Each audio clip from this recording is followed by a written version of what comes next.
Well, here we are, everyone. Me and Liko, virtual meetup. Yeah, we're gonna be reviewing the Markarth DLC Update 28 Patch Notes, version 6.2.0. It's the epic conclusion of the Dark Heart of Skyrim. We had Storm, Greymoor, Stonethorn. Now it's Markarth. This was originally supposed to be Dark Storm, but they changed it to Markarth. They'll be adding 2 world bosses, 2 delves. This exciting Soul Arena, but let's get to the juicier parts of the patch notes. PTS is now up, I believe.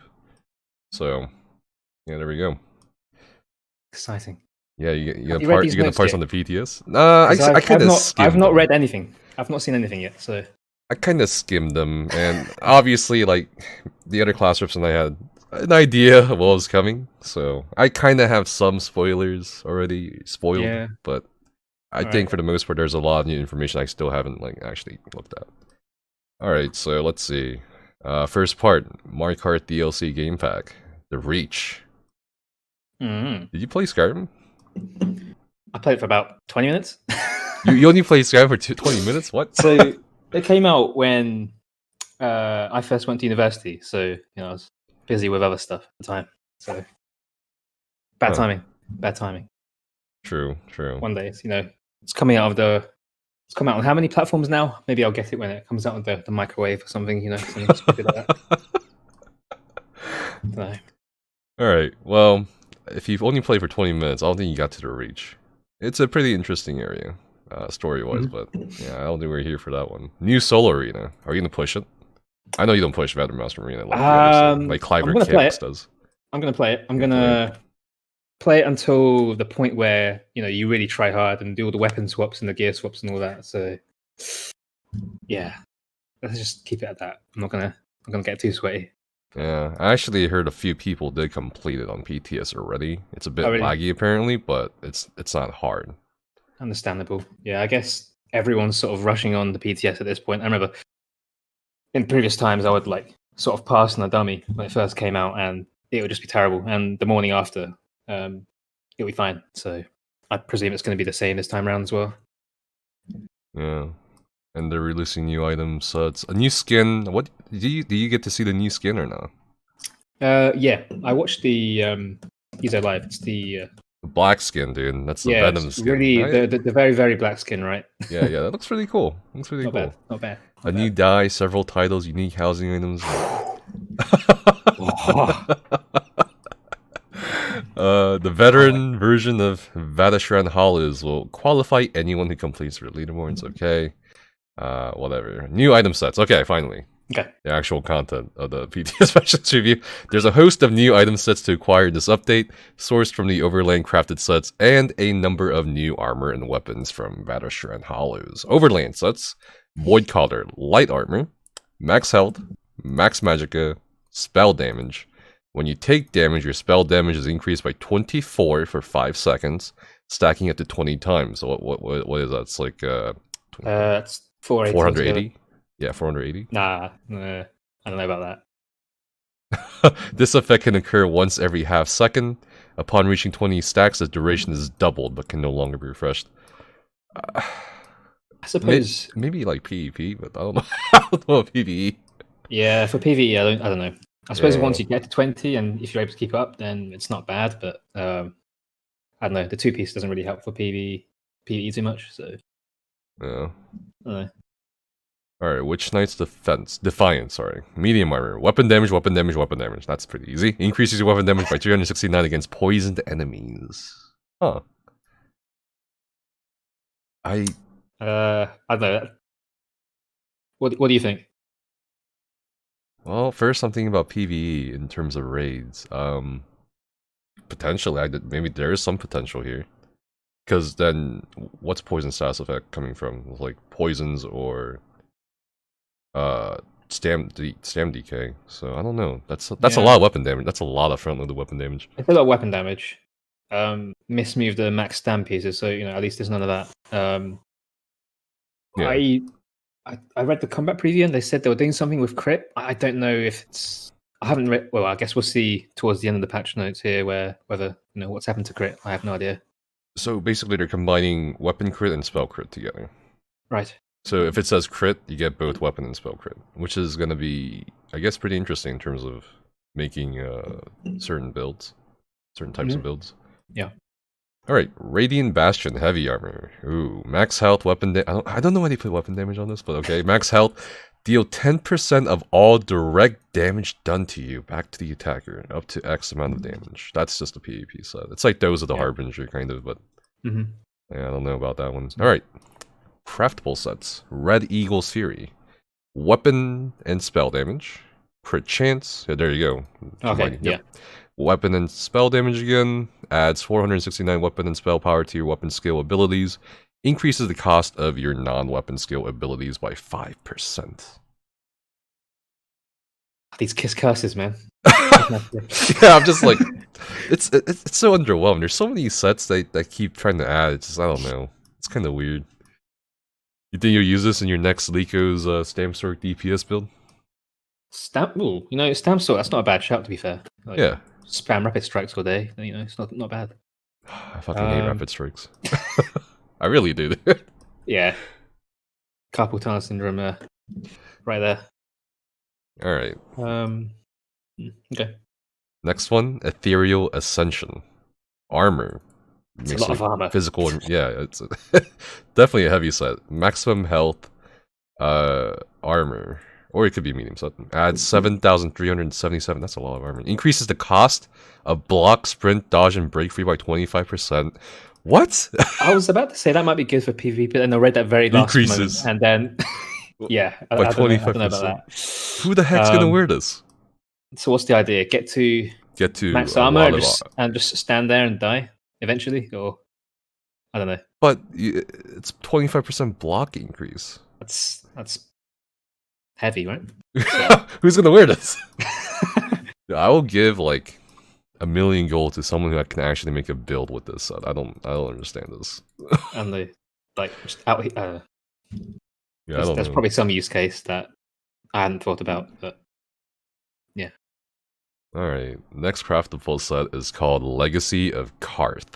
Adds crit chance, weapon and spell damage, offensive penetration.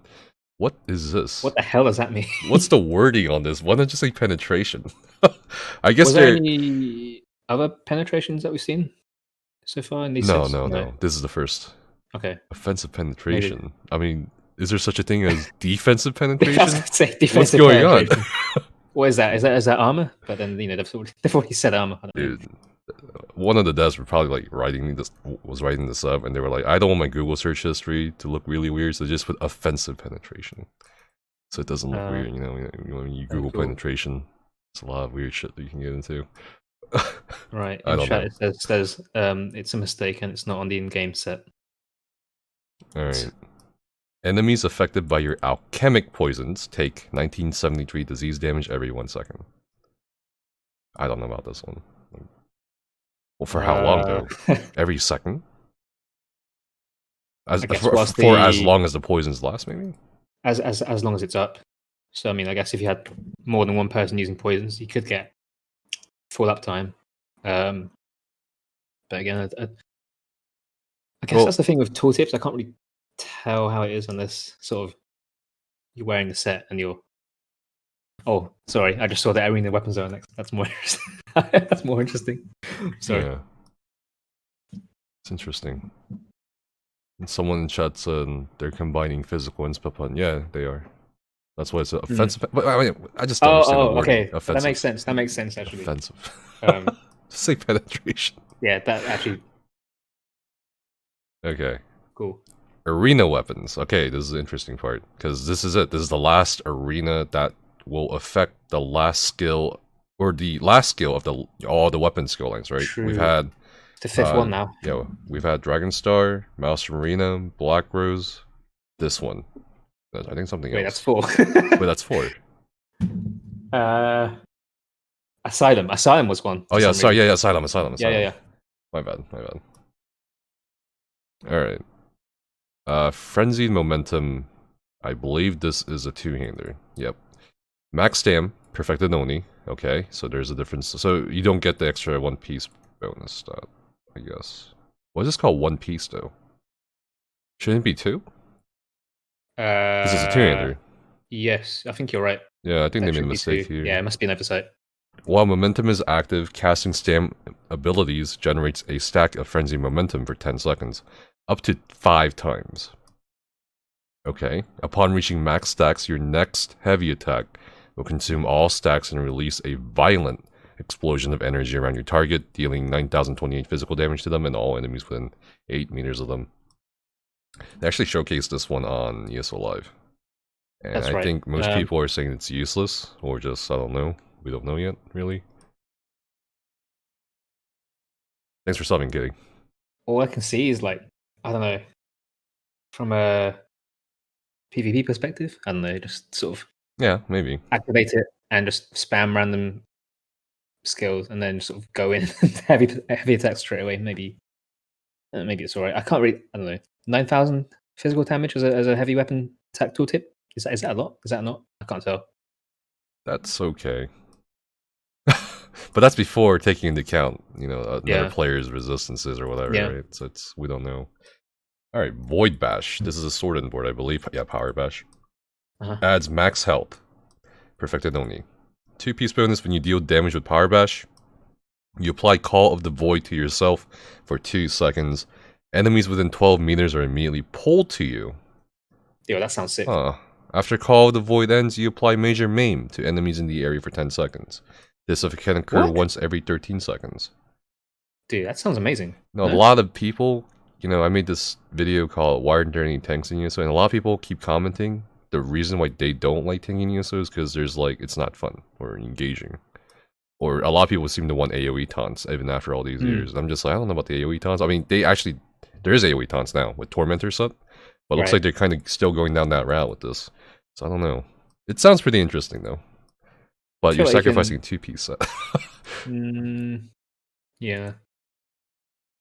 I feel like it'd be really cool on some, you know, some interesting trash packs. Like, I don't know, some of the more tricky VHOF ones, for example. This could be kind of nice. But then, what's going to get pulled to you though? Like, are elite ads affected? That's a question, right? The poll, yeah, the poll's a CC. Yeah. So only elite ads will be. Can you imagine just like polling overchargers? That's what I was imagining. But then I guess 12 meters isn't that big anyway. Like, yeah, 12 meters is not that big. That's really not that big. Yeah, it's interesting. Maybe this will be on the Lico DPS build. Who knows? I mean, I guess it would be good if you like had a sort of loose stack and you just bash to, you know, really get it tight for people using Brawler and Shock Clench and stuff. That might be quite nice. But I mean, the Major Maim sounds pretty good as well. That's I mean, Ce-Nex. Sure, like even if you wanted to use it for single target purposes, that's a really high uptime, no? Wait, are you talking about the Executioner's Blade right now? No, the Major Maim. The Major Maim uptime. Oh, Major Maim. Yeah, well, we'll see about the Major Maim here, I think. Let's see. Executioner's Blade. This is dual wield, I believe. Hidden Blade, yeah. Right, yeah. Yeah. Add 666 weapon critical. Perfected only. Lico, the police are after you. Watch out. This happens all the time, dude. In raid, I have to mute myself the whole time. Otherwise, you know. Jesus, too much APM. Alright, 2-piece bonus is Hidden Blade deals 200% more damage to targets under 25% health when you're standing behind them. This is gonna be really strong for stam comps. Okay.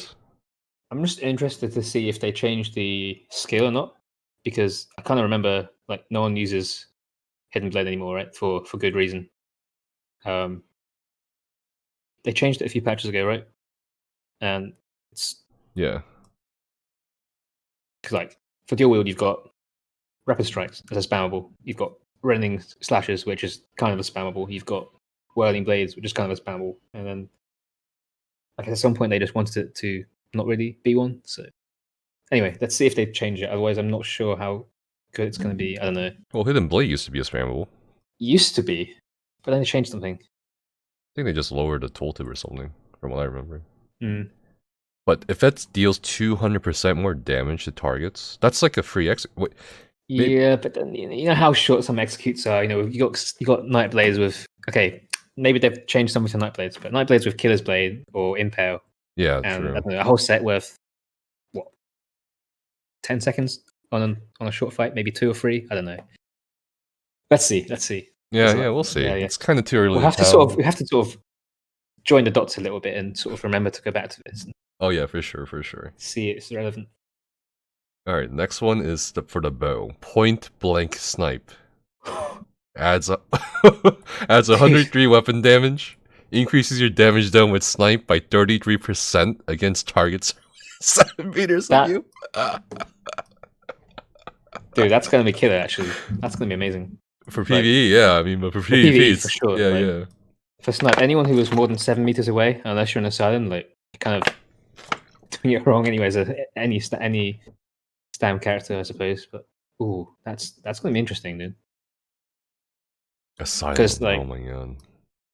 I feel like with Bobo, there was always like, I don't know, you had like the Master's Bow, which is kind of good, and the Maelstrom, but this would beat both of those as a sort of front bar set, if you know what I mean.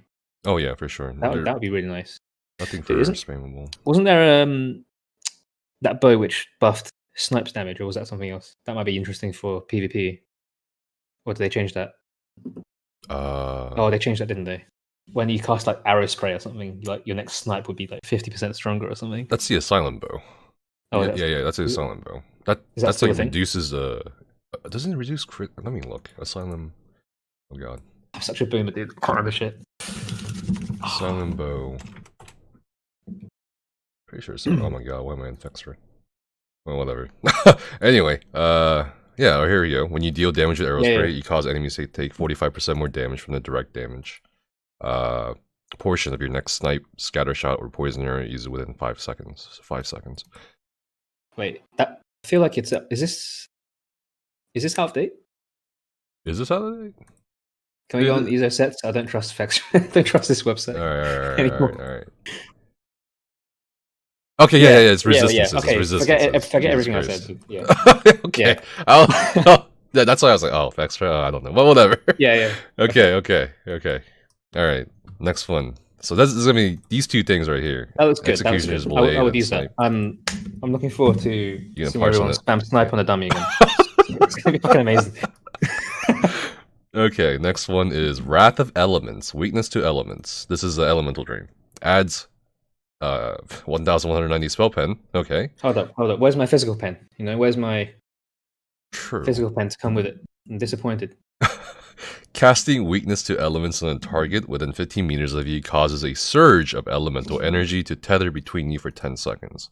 While the tether persists, and you remain in range, enemies touching the tether take 2140 flame, shock, and this is the most important one, or frost damage. Every 1 second. This effect can occur once every 10 seconds. Garbage. I think it's garbage. It's already garbage. Pretty bad. It sounds pretty bad. Yeah. Like, who's gonna do this? Who's gonna wear it? You know what I mean? Like, I remember people were sort of saying, "Oh, maybe you can proc Elemental Catalyst with it as well," but it's gonna be doing a pretty bad job of doing that as well. Yeah, to be exactly. And I don't see a healer sacrificing back bar staff for this, just for this. I don't know about that. All right, let's see. Force Overflow, Force Siphon, the Resto staff. Okay, adds 877 max Magicka. Casting Force Siphon on the target within 15 meters of you causes a surge of magical energy to tether between you for 10 seconds. While the tether persists and you remain in range, you and group members in the tether restore 175 Magicka and stamina every 1 second. This effect can occur once every 10 seconds. Well, my first initial thoughts are, if they make this tether anything like the Necromancer tethers, I'm not using it. Yeah, the targeting issues and stuff. I mean, it sounds interesting, and it's nice to have another source of sustain if needed. That's a fair amount of sustain, actually. 175 magic can stamina every 1 second, once every 10 seconds. Can't lie. That's like almost close to. Correct me if I'm wrong. I think it's almost close to Minor Magicka Steel, isn't it? Right now. Minor Magicka Steel. Like what's it right now? 300. But effectively like 250 for whatever reason. Does Force Siphon still have a cast time, or is that just one of the most? I think they removed the cast times on the Force Siphon on both Mars. Okay. If I'm correct, cool. Yeah, pretty sure. I mean, if I was a healer, I would know, but it's all right, let's get the extra life real quick. Hold on, I'm just joking. Boy. Okay, yeah, there's no cast, or there's no cost, and I don't think there's a cast time to it. Pretty sure. Nice. Focus your staff's power to apply minor lifesteal to an enemy for 24 seconds. Quick Siphon. Wait, is Quick Siphon the one that doesn't have a cast time?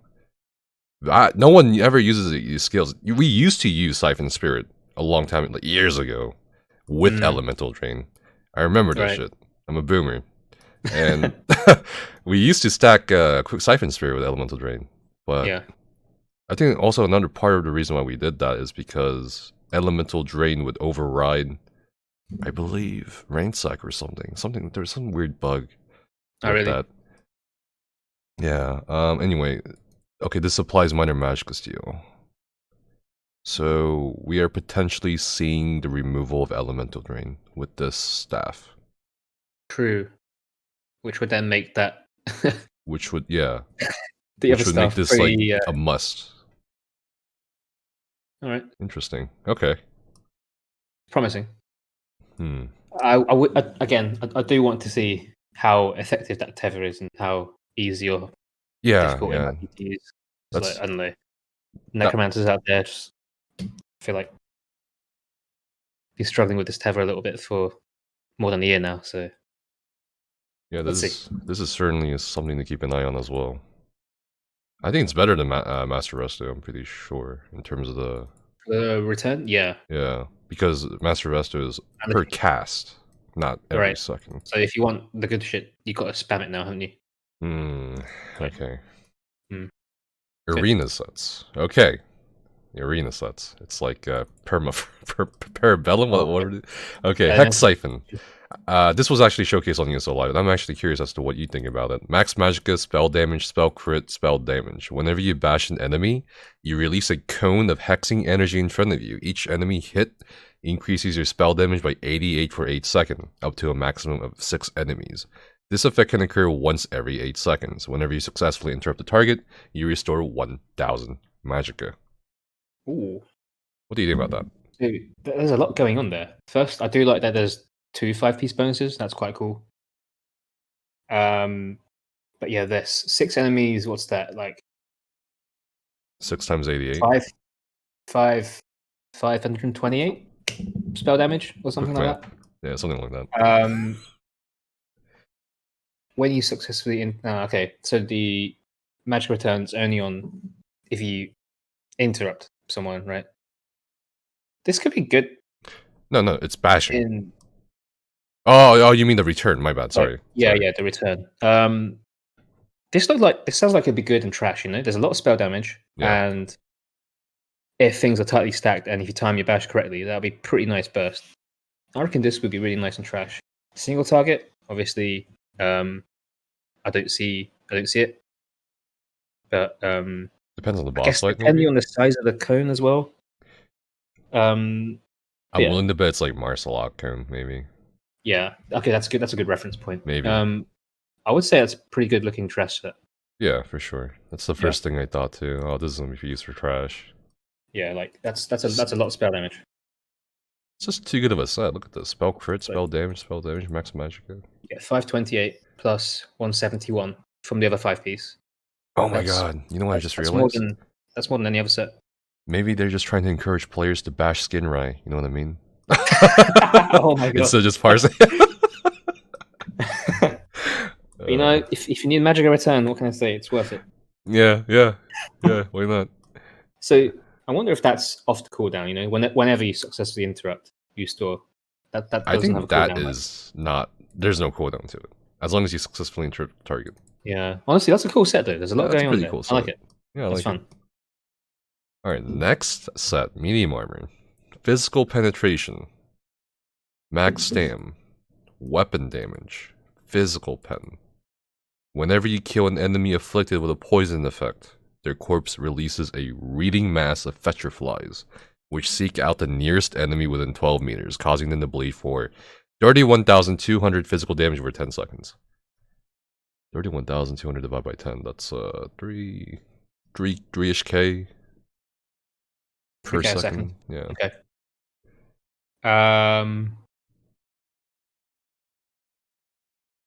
Does it stack? Like, if you got 10 mobs, you kill 5 of them. Do you get 5 of these? It's like whenever you kill an enemy, right? Yeah, So true. if you've got true. So you got like a if you've got a trash mobs where you've got loads of, you know, in the VMod when you've got those little cats who die instantly. yeah. That's a lot of free damage, maybe. Yeah, and then if that bleed stacks on like other big targets, I don't know. I guess it maybe depends on your positioning. That might be super interesting, but I feel like it's quite niche, that part where it seeks out the nearest enemy. 12 I feel meter like, range. yeah. If trash is gonna be stacked anyway, then it's nothing. It's fine. If it was AoE, that'd be insane. But the fact that it only hits one enemy, I don't know. Jury's out for PvE, I think. Yeah. I wouldn't use it for single target or for a boss fight for sure. I don't know. I guess it's a great overland set. I don't know. Like, anything's a great overland set.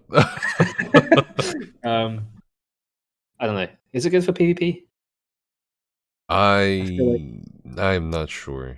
I think the jury's still out on PvP on this one too. In a way. Okay. Yeah. We'll see. Last one for the arena set. Explosive Rebuke. It's heavy armor, max stamina, max health, weapon and spell damage. When you successfully block, you place a bomb on the enemy for 10 seconds. When they're hit with a fully charged heavy attack, the bomb detonates, dealing 13,150 flame damage to all enemies within 8 meters. This effect can occur once every 10 seconds. So we've got a common theme here. It's all like trash or AoE based, right? Yeah. Pestilent Hose, Hex Siphon, Explosive Rebuke. I just don't know about this one. Like, you know what it sounds like? It sounds like sets that they kind of want you to use in the new arena, like in some way. Yeah, maybe. I mean, I haven't seen any gameplay apart from what they showed on ESO Live, but so maybe I'm completely wrong. This set. Wait, where is that set? This set is actually. It reminds me of this set. Destructive Mange. When you deal damage with fully charged heavy attack, you place a bomb on the enemy for 10 seconds. It's like the heavy armor version. Yeah, it's just. I mean, both are heavy attack based, but this is blocking and this is fully heavy attack. And then you have to heavy attack again. I don't know. I think both are kind of trash. We'll see, I guess. Yeah. Alright, new mythic items. Ring of the Pale Order. I'm actually curious what you think about this. Restore 15% of the damage you deal as health. You cannot be healed by anyone but yourself. Dude, I would totally use that. Sounds amazing. For what, though? What would you use it for? What would you use it for? Yeah, what would you use it for? Everything, right? If there was like a pact and everyone used it in the trial, and you just like had,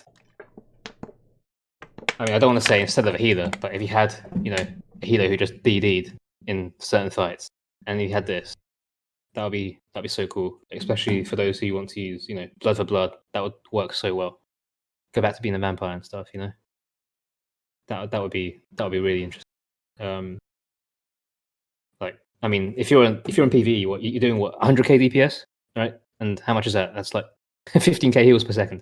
Yeah. Having said, don't know what's coming up in patch notes. Maybe 100k DPS is a thing of the past, but I mean, okay, let's say it's 70k. 70k, it's still a lot. Even 50k. Like, that's a lot of healing per second, and it's going to be, yeah, like you won't need hots from healers anymore for sure if you were to use that, as long as you keep doing damage. I mean, I guess what I would be interesting to know is like how the heals are calculated, like every second, if you know what I mean. Like, oh, like is it on cooldown or whatever? Yeah, like does every second of damage account for every second of healing, or is it like sort of a rolling 3-second thing? If you understand where I'm going. Yeah, I understand where you're going. So I guess that would be interesting to know.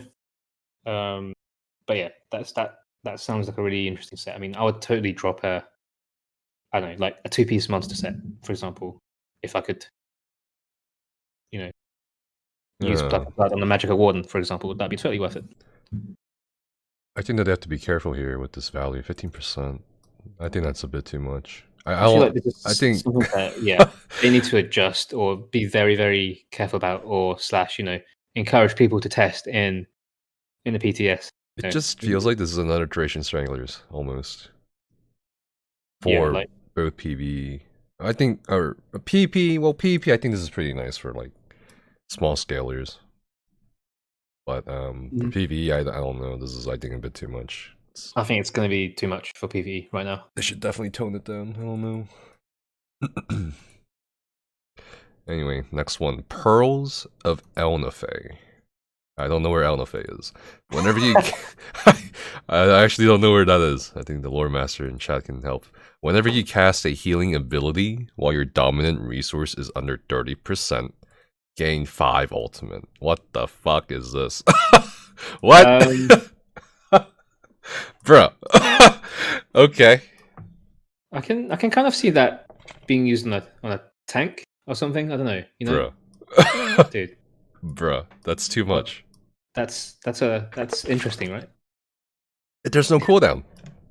Yeah. Whenever you cast a healing ability while your dominant stamina mag is under 30%, gain 5 ultimate. What? Just free 5 ultimate every time you cast a healing ability? Yeah, and I think it's pretty easy to keep your resources under 30% if you really want to, right? So, hell yeah, you can. Hell yeah, you can. I got martial knowledge, you know what I mean? Exactly. Okay, I'll ask you as a tank. If you were to use this on a tank, what healing ability would you use? Any class ability. I mean, I'm thinking even like any class ability that heals you. And it would be magic based, right? Or stam. I'm not a tank. I don't know. It wouldn't matter. Wouldn't matter? Yeah, it wouldn't matter. As long as your dominant resource is under 30%. So if you want to raise your max magicka higher than your max stamina, the only con of doing that is when you synergize an orb or something, you get the magicka back more so than the stamina, and vice versa. But whenever you cast a healing ability where your dominant resource is under 30%, I don't think it will really matter either way for experienced tanks if it's stamina or magicka that they decide to go with. True. But 5 ultimate just for per cast of it, that's bruh. At least 10 ultimate a second if you consider decisive as well. Not decisive, minor heroism. I mean, which is that's huge. We're also kind of thinking within a narrow kind of thing here. It's not just for tanks, right? Healers? No? Healers? Max magic? Yeah, I guess they could adjust their builds. And what about Magpillars? you know what I mean? Like puncturing sweeps? Oh, that is a very good point. Yeah. Dude, both these mythics, I don't know about these two mythics. I think they should maybe like delay releasing them. I don't know. It's just they both seem so overloaded. They need to really encourage people to test these. For sure. I mean, well, we can test it. It's just a matter of will they take the feedback into account? Because I remember the Duration Stranglers. Duration Stranglers. Let's be honest. No one thought it was going to be as good as it was. Like what? What do you mean? Everyone knew. In the trial, no one knew. What are you talking about? We all knew. Everyone knew. Everyone knew. In VMA, okay. I knew. Trials, I even called it out. I was like, wait. Really? Like I saw no one using it for the first 4 or 5 weeks of live. What? No, people use it. Really? Yeah, people use it. I must people be. try it out. What? I just remember like one person posted some pass on Yonokrin or something like 100k, and then suddenly everyone's like, "Holy shit! I need to actually get on." Maybe that's just how I wasn't actually raiding at that point, so maybe that's just me. Yeah, no, I think everyone was just new, or at the very least, we're gonna try it out. And I was just like, yeah. You know what, Pat2 email burns gonna happen. Pylon 1 burns are gonna happen more consistently. Because I do remember when 4D first got their Kind's Aegis Clay, right? The Dawnbringer.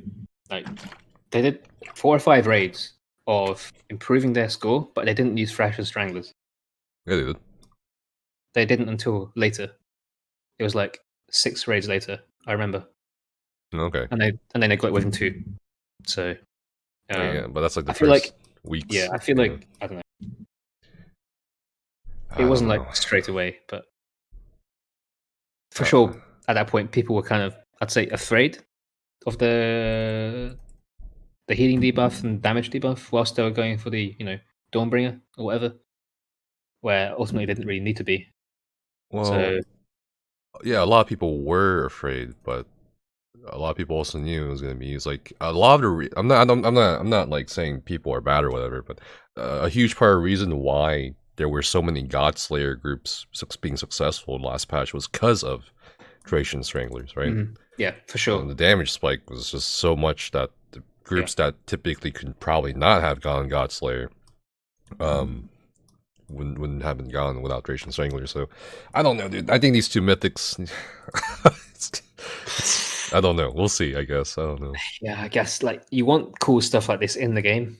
But It's cool. It's cool. I feel like when it affects 12 mans, I don't know, maybe just because that's kind of what we like. I don't know.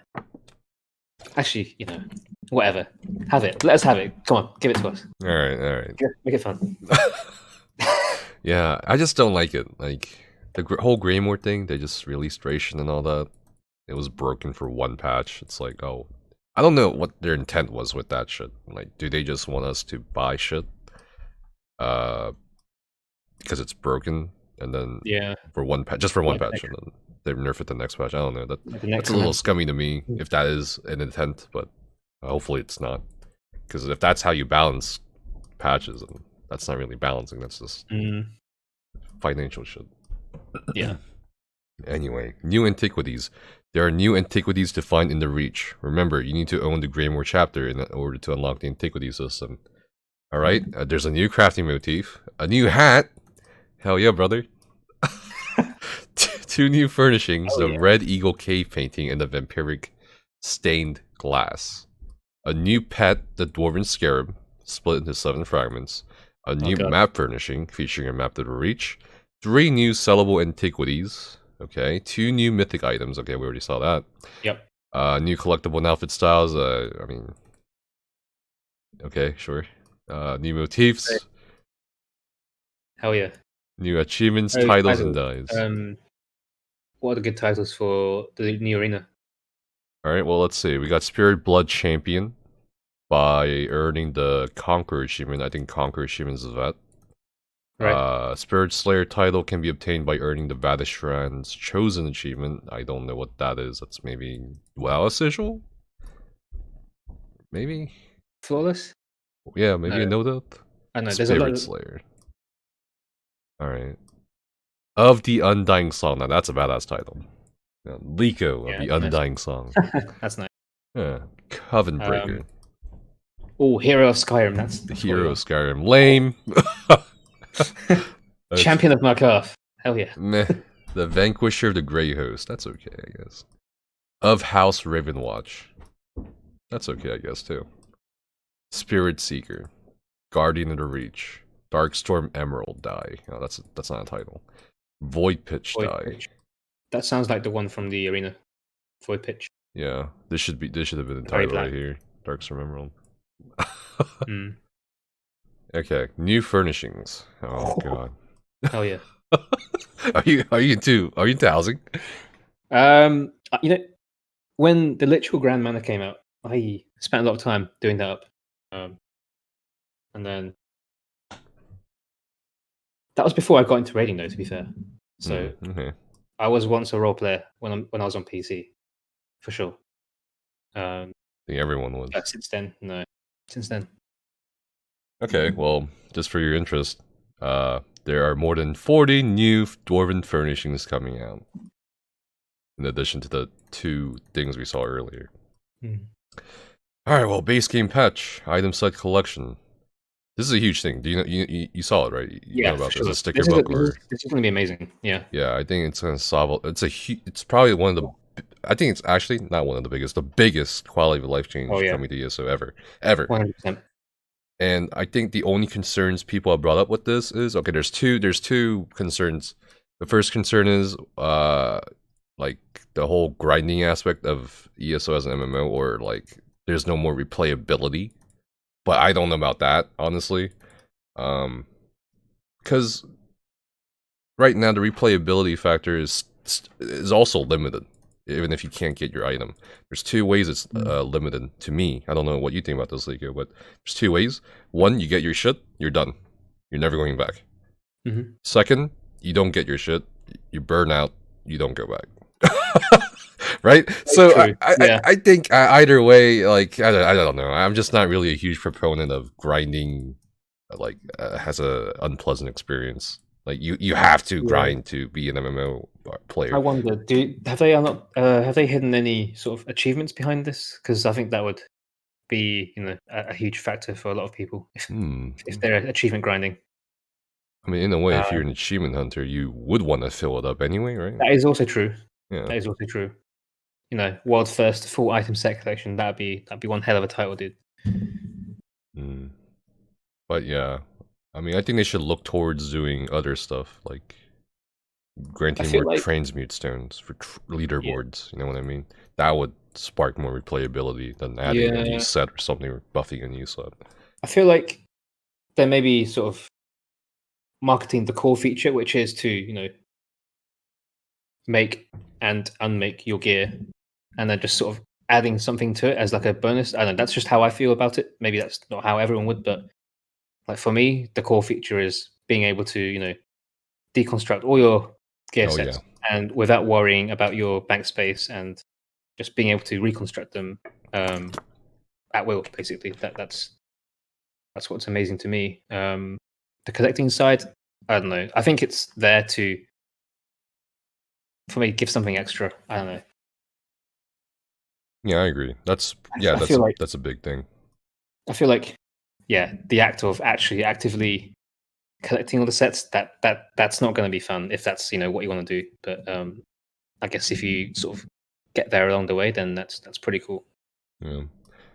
Oh, and the second concern people brought up was in-game economy. Like, how is this going to affect people who sell overland weapons or something like that? You know what I mean? That's a good shout. I didn't think of that. I don't know. I don't think it's going to be too affected. I guess it depends. Like, how many new players are there versus older players? Because clearly, we always say this all the time, and we know it, despite them not publishing any stats. We are the minority, right? Like, in-game players are just players who've been around for at least 2-3 years, or in some cases, there aren't too many of us left, but people have been playing since beta, there aren't too many of us left. So honestly, will it really affect the economy? I don't think so. I think the game is too big for this. No, one small pocket of it, which, as you say, that's one tiny drop in the ocean, isn't it? Really? Yeah. I mean, for sure, the players who like to grind and sell these gears, okay, it's going to suck for them for sure. But as a whole, yeah, I really love this because I just don't have the time to grind all the time anymore. You know what I mean? Yeah, I just don't, and you probably don't either. It's more of a like you need, like it's just if you have less time, if you don't grind, you'll have more time to play and actually enjoy the game, in my opinion. But yeah. Also, Soliner, the add-on developer of Combat Metrics and other add-ons, he's in chat and he says, like I predicted earlier, he says it works with the Magplar puncturing sweeps just now. He just tested it. Oh, the boy. Pearl of Elna Faye. That's going to be pretty good. I like that. Oh, God. Awesome. Ripperino. Alright, well, I guess we're done with the reconstruction. We both know how it works. You can deconstruct an item and get transmutes back as well. Just for those who don't know, Transmute Crystal Update is probably one of the biggest ones too for quality of life. To better enable you to use the new item site collection system, we've increased the cap of transmute crystals. You can hold up to 500 transmutes, or 1,000 if you're an ESO Plus member. 1,000 transmutes. That's good. I mean, oh lord. I looked on PCNA the other day, and I've still got rewards of the worthy and end of campaign rewards from like 25 months ago. I've still got those in my mailbox. So that's welcome. One thing that Rob Garrett mentioned on the 19th, 2 days ago on the ESO live stream is that they were looking to increase the number of sources, particularly in PvE, how many transmutes you get, because right now it's like you farm tier 1s, 50 transmute geodes or 50 transmute stones per character. That's like the most effective or efficient way of getting transmutes, right? Yeah. Because pledges give what, 3-4 4 transmutes. VMA gives 5 per complete. A weekly leaderboard gives 5. Or some it's stupid. But anyway, they said right here, we've increased the number of transmute crystals you can earn from most PvE sources, including Undaunted Pledges, looking for group rewards, trial weekly quests, and arena and trial leaderboards. Yes, yes, yes, yes. Finally. This is what I was talking about too. Replayability. Like, yeah, that's nice. Now I have a reason to care. Okay, let's go do. Okay, oh, it's Sunspire Weekly, whatever. Because I don't know if this happens to you on EU when you raid, but you know it's always like during a raid if someone asks, "Hey, is this trial the weekly?" and people are like, "Yeah, it is." Oh, that's cool. If it's not, oh, whatever. You know what I mean? No one cares. No one cares about the weekly leaderboards. Yeah, I wonder how much they would up it to though. Yeah, they didn't say here, which is interesting. So right now, from weekly, it's what, 5? Yeah. I think they should increase to 25. I think it should be 25. I can imagine after all this, like, oh yeah, we're going to increase it from 5 to 6. You know, hope you guys really enjoy that. 5 to 6. That's just what I can imagine. Hold on, wait. There's something I wrote up here. So wait, it's like, what's a 7-day campaign reward? It's 1 geode. Okay, hold on. It says here, guaranteed to give you 10 transmute stones. 10. You think it's gonna be 10 for a weekly leaderboard? I don't think that's enough. That would, I can see the logic behind that. Yeah, but I don't think it's gonna be enough to like spark interest. You know what I mean? Yeah, you 10. I think it should be 20, 25. Yeah, first campaign for 50. That's pretty nice, to be fair. But well, 30-day campaign is 50. 7 is 10 transmute stones. Yeah, I mean, like even if you just look at the math right there, right? You got to do a 7-day campaign 4 times in a month. That still only gives you 40. True. Whereas the 30 gives you 50. So you're right. I would say even that 10 is still kind of undervalued if you were to compare to the 30-day campaign. Anyway, we'll be monitoring how transmute crystals are obtained and used in the coming months, as well as your feedback, and may make additional adjustments to transmute crystal sourcing. Basically, that means if they see us finding a good way of doing it, they'll just, you know, put it for essentially. They also. I skipped something. We've also increased the number of transmute crystals you can earn from the Battleground leaderboards. As part of this, we removed a small chance of obtaining a single transmute crystal from simply slaying the final boss in dungeon. That's cool.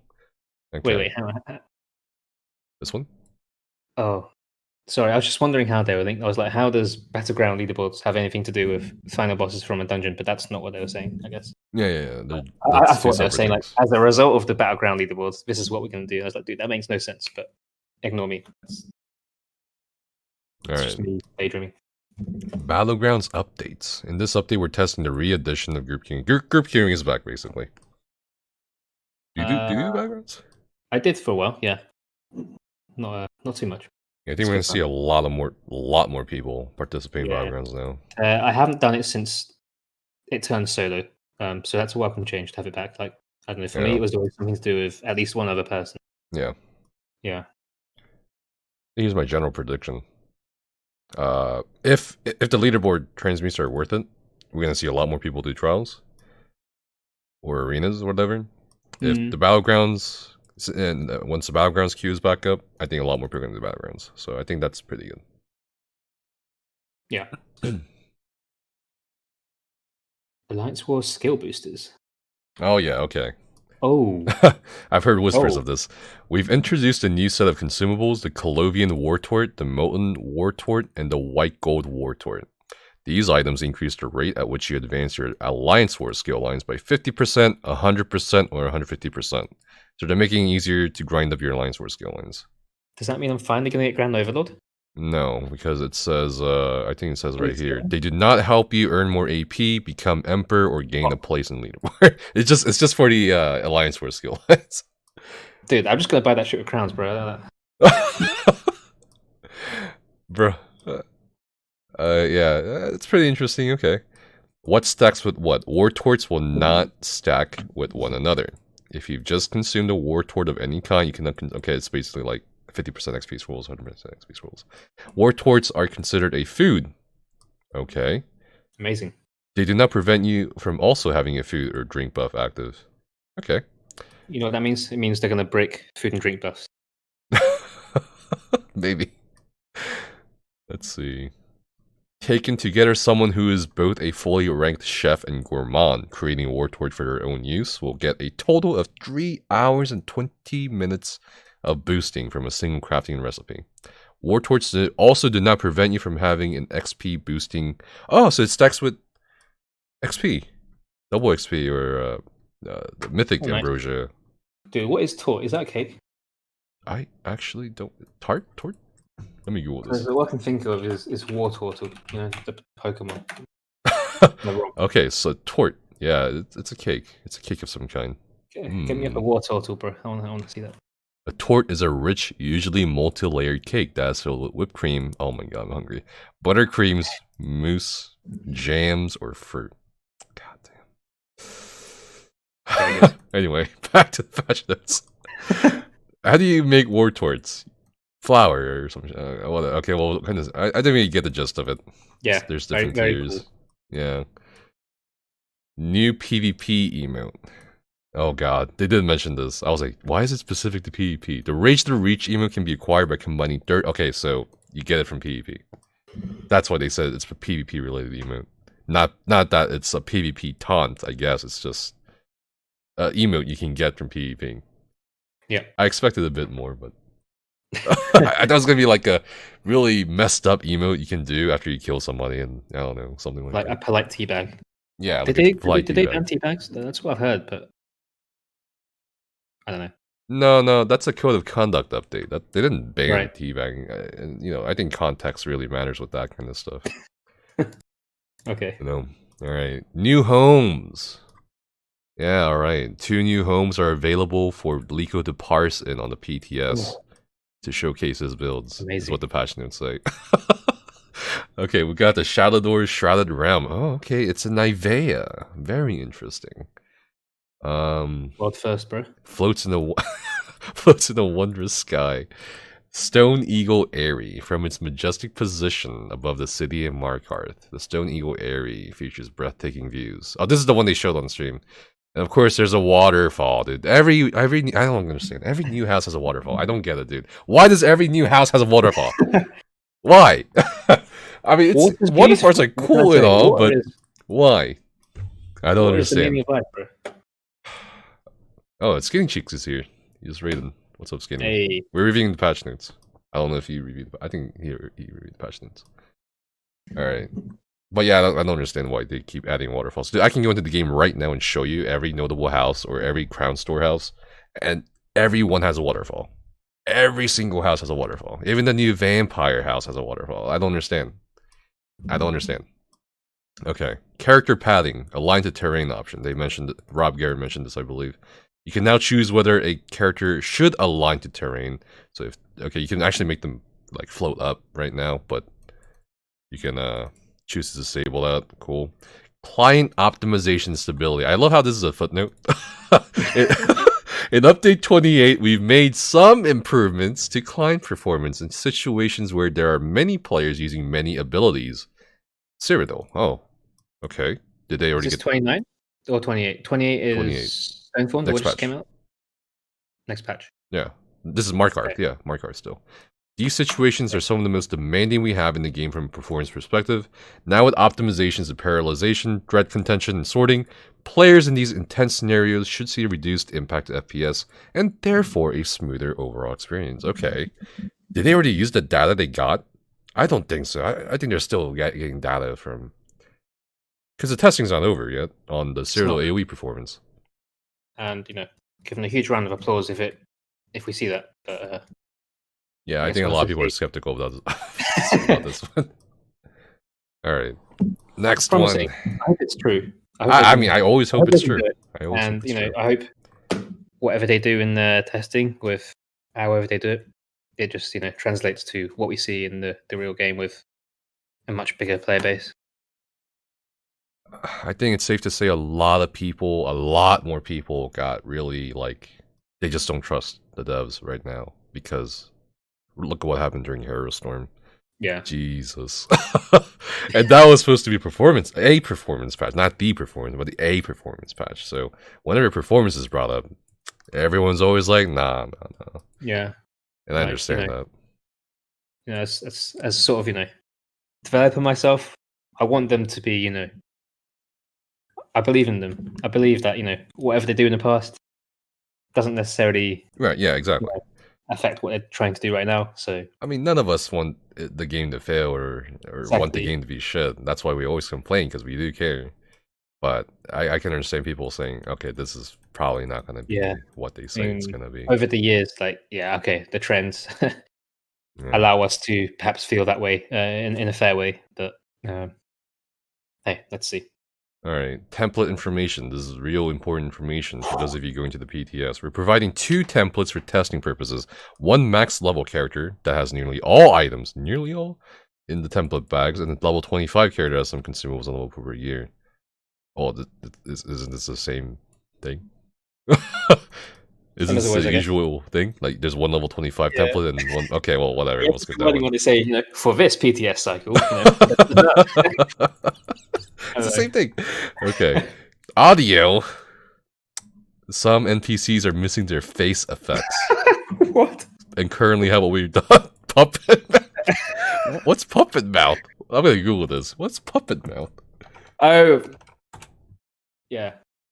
Oh, that's creepy. Okay. Yeah, that's gonna be, I don't want to see that. If anyone comes across it, don't send me any of that stuff. Miss me with that. Holy shit. Okay, well, I guess like a ventriloquist dummy's mouth. Like it just hangs. They don't really talk. Okay, well, whatever. Sorry, dude. I can't go on the PTS because of this. I'm gonna have to wait. Okay, let's see. Item set collection. Okay, well that's whatever. Furnishings.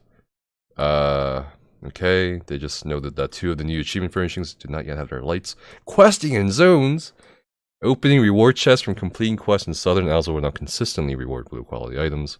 The map pin for your character will now appear correctly while Dragon Guard Sanctum. Okay. Crafting economy. Fixed an issue where certain pots of soup hanging over a campfire would grant 2 foods instead of just 1 when looted. No extra soup for you. That's a Seinfeld reference, pretty sure. The soup Nazi. Right. Okay. Anyway, Antiquities. Okay, whatever. Furnishings, whatever. Dungeons and group content. Unhallowed Grave. Did they nerf it? Fear abilities cast by summoned ghosts will now force your character to be feared in place. That sounds annoying. Okay. Halls of Fabrication. Did they nerf this again? The Assembly General can no longer be attacked while playing its intro sequence the very first time it is engaged. That's a nerf on us. Not a nerf on the content. That is a nerf on us. On us. Yeah, we can't. Yeah. Huh. It's like, okay. What you would used to do is like run up the boss straight away and, you know, have the healer and the tank go up the sides as soon as possible and then just go. But maybe you can't do that anymore. Or you can't just, you know. You just can't attack it until it's active.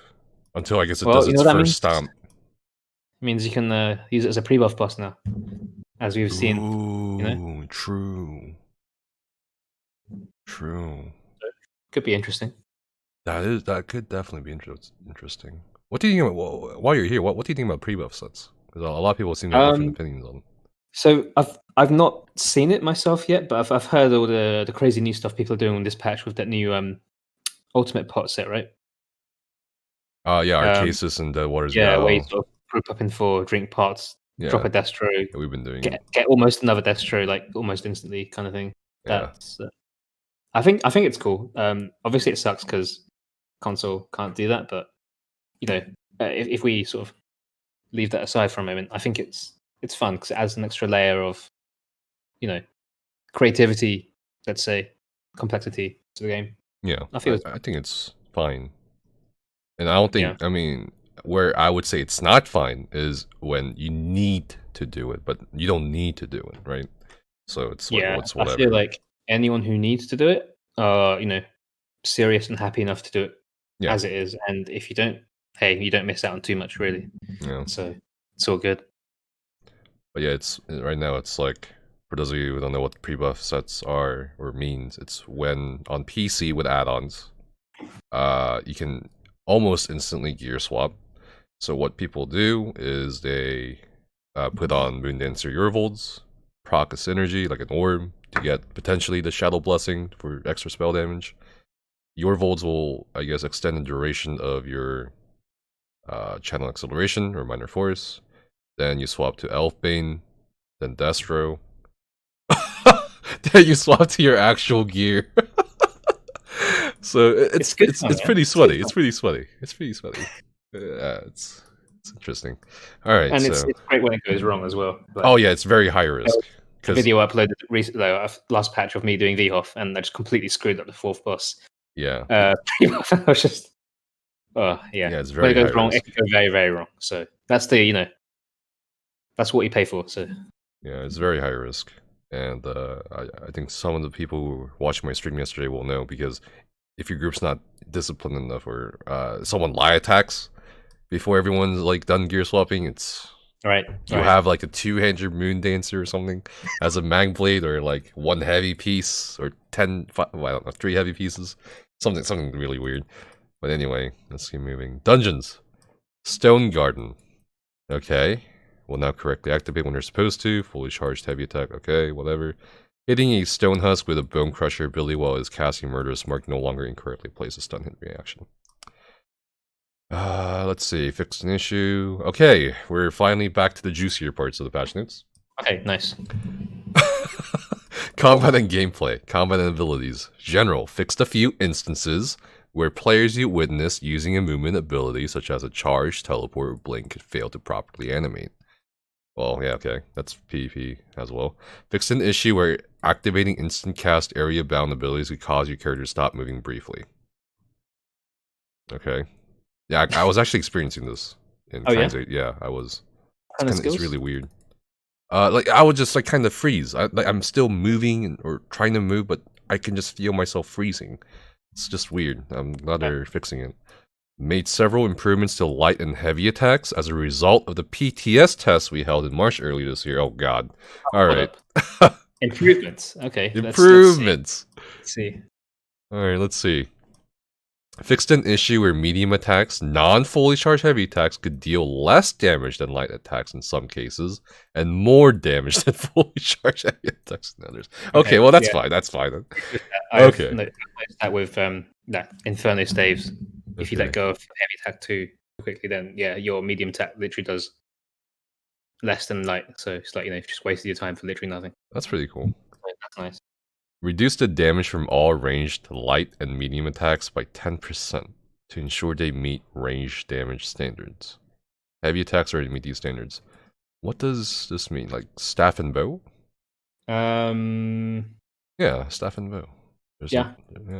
So they nerfed light attack damage by 10%. Okay, it's fair enough. That's fine. I mean, that's fine. Sure, for Magicka, the Inferno VMA stuff sort of amplifies that a bit, but even still, I think that's fine. Now we also have to take into account Empowering Grasp from Necromancers. That's a free empower for 5 seconds, and this is fine. This is fine. Cool. All light, medium, and heavy attacks now have a 700 millisecond cooldown, unique to their weapon configuration. So, okay, dual wield, one-handed shield, rather than varying amounts between 500 milliseconds and 1 second.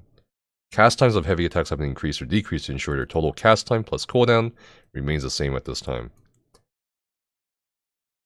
I'm going to need a few examples here. I'm not exactly sure. So I guess, they did name a few examples. Dual wield, one-handed shield. So, like if you go into the game right now, I don't know, it just feels different, to me at least. Like there's a difference between me doing a heavy attack with a fully charged heavy attack with a lightning staff versus an inferno staff. Right? Yeah. It just feels, I think lightning staff is slower upon completion, and I think they kind of touch on that. Cast times have been increased or decreased to ensure their total cast time plus cooldown remains the same. I guess they're just standardizing that too. 700 millisecond cooldown. I don't know. We'll see. Bring back the weighted trait. For me, hopefully, we won't be heavy attacking too much. I'm kind of scared, but yeah. I don't think it affects light attacks so much. So, okay. How crazy would it be if heavy attacks were as short as light attacks? I just can't imagine. I just can't wrap my mind around that. Oh my god. All light, medium, and heavy attacks now dynamically scale with your highest offensive stats. What does this mean, dynamically? What does that mean? Like between max magicka and spell damage, or is that like something that's relevant to tanks where both of your stat pools are kind of similar? I don't know. Okay, to me it feels like that's just filling a gap rather than changing something. So I don't know. I feel like for most people it wouldn't matter. Yeah, I don't know about this one. Remove the 200 millisecond delay. Okay, yeah, this was kind of what I guess was talking about. On lightning and restless staff heavy attacks, preventing some weird hiccups or stutters they could encounter. Yeah, okay. Okay, cool. Yeah, that makes sense. Fixed an issue where the dual wield heavy attacks would calculate their sneak attack damage incorrectly in some cases, producing absurdly high results. Okay. Cool. Volendrung's medium attacks is PvP artifact, now properly scaled between light and heavy attacks rather than the flat 5,000 damage regardless of charge time. Volendrung's heavy attack damage has now been reduced to 7,560, down from 10... that was 100,000 for a second. 10... Wait, what? What is it, 100,000? Wait a minute. Oh shit, that's a typo, right? That's a typo. This is... There's no way it's 100,000. No? I don't know. Maybe. Yeah, it's probably 10,000. To meet the normal scaling with 2 in the weapon. Okay. Okay, this is gonna be huge as well. Yeah, okay. they I'll gave a admit, hint of this. I heard one or two things in various discords and stuff over the course of the evening, but I've not heard everything. So this was hinted at in the update 28 combat preview, where everyone was kind of freaking about that really poorly phrased sentence. I don't know if it's in general discussion or not. Is it in general discussion? I don't know. It basically said like, oh, organized groups will see a decrease in power, while unorganized groups see an increase in power. And people interpreted that as like Za saying, we hate organized groups, but that was just poorly worded on their part. But yeah, they kind of touched on this. All major and minor buffs and debuffs have been hard-coded to go through server validation sooner and more effectively as cached values, rather than abilities that exist on your character. This new system will also properly ensure that no two same buffs or debuffs can ever stack in effectiveness, rather than needed to be individually spot-checked on each application. It will also prioritize duration-based sources rather than permanent ones, so you do not need to fear losing their effects. While doing so, we've also properly reined in the power of these effects into our, and they mentioned this a lot, SPE, or Set Bonus Efficiency Standard, their new measuring stick for standardization. Minor effects are now worth 2 set bonuses, previously between 0.4 and 4.2, and major effects are worth 4, previously between 2.14 and 13.3. The new values can be found below. Spoiler alert. Okay, here it is. This is a long one. All right. Here we go. Okay. And we have to take into account what we read earlier about the item sets, right? Minor Expedition increased to 15%, up from 10%. Okay. Major Savagery and Prophecy increased to 12%, up from 10%. Okay. Okay. Minor Breach increased to 2974, up from 1320. Oh no. Okay. I mean, yeah, sure. Wow. Okay. Okay. Yeah. Major Breach increased to 5,948, up from 5,280. Major Breach now affects both physical and spell resistance equally. So Major Breach, there's no such thing as Fracture and Breach. It's just... I like the next sentence. Minor and Major Fracture yeeted. That's good. That's a good one. Yeeted from this plane of existence to embrace its missing other half, Minor and Major Ward. So there's no Ward or... there's only Resolve, and now there's only Breach. It's Fracture... Okay, it was Fracture, Breach, and Ward and Resolve. Now there's no Ward, and now there's no Fracture. It's just Breach and Resolve. Resolve means armor, Breach means penetration. Okay, anyway. Wow, Minor Resolve. Okay. Increased to 2974, up from 1320. Okay. Yes, that mirrors Breach. Yeah. Makes sense. Major Resolve. Increased to 5,948, up from 5,280. Minor Fortitude, Endurance, Intellect increased to 20%, up from 10%. Oh, okay. Major Fortitude, Endurance, Intellect increased to 40%, up from 20%. Okay. Anyway, before we continue, thoughts so far. Before we continue. Not so far. Okay, so before even looking at this, Okay. the very first sentence of that I feel like that's worth a lot if it's true. You know, Which the one? fact that This one? like all major and minor buffs that have been hard coded. So rather than every character in the trial instance, you know, having to have all of these buffs calculated every second dynamically, rather than that, just having these values cached. Hopefully, that means better performance. There's just a lot less calculations going through. Yeah, that's better performance. That's fine. So I can sort of understand why they sort of combine some of these things to sort of complement that. So I really hope that really helps in making the game feel smoother in that way. But yeah, sorry. Minor Expedition, that one surprises me because I remember they spent a fair amount of time sort of reducing the sources of Expedition and sort of over the last year, right? Yeah, kind of. Well, they reduced the duration of Major Expedition. Yeah. Savagery and Prophecy. I mean, it seems like a lot of these sort of more easily obtainable buffs, they've gone up, right? Yeah. Which sort of is part of what they said in that combat preview, where they sort of want to raise the floor a little bit in terms of having these buffs. So I feel like that's what we're seeing here. I mean, again, I don't want to say everything before we've seen the rest of these things because there might be things that are decreased. We'll continue, but one thing I do want to say, this is a lot. Yeah, it's a lot of penetration. Just look at this. That's more than double. That's more than double the previous value. Yeah. What is this, right? So 5,280 as well. The all right. Well, let's just keep going. Let's just finish it. Minor Defile decreased to 8%, down from 15%. This is more for PvP, but in some ways it's nice for PvE as well, depending on the sets you might be running. I guess like there are certain sets that have this Kiss Curse effect of Minor Defile and stuff like that. I think also some skills do too, right? Like what is that skill? The Necromancer heal, Rend Flesh or whatever. Yeah. So this is nice. For PvP, in terms of gameplay balance, I think it's nice. Like, in a way. In a way. I don't know. It's like a double-edged sword here. Yeah, I see... wait. Yeah, I see Vitality sort of... Oh yeah, Major Defile, yeah. So being balanced with that as well, so... It decreased to 16%, down from 30%. Major Mending's been nerfed as well, 25% to 16%.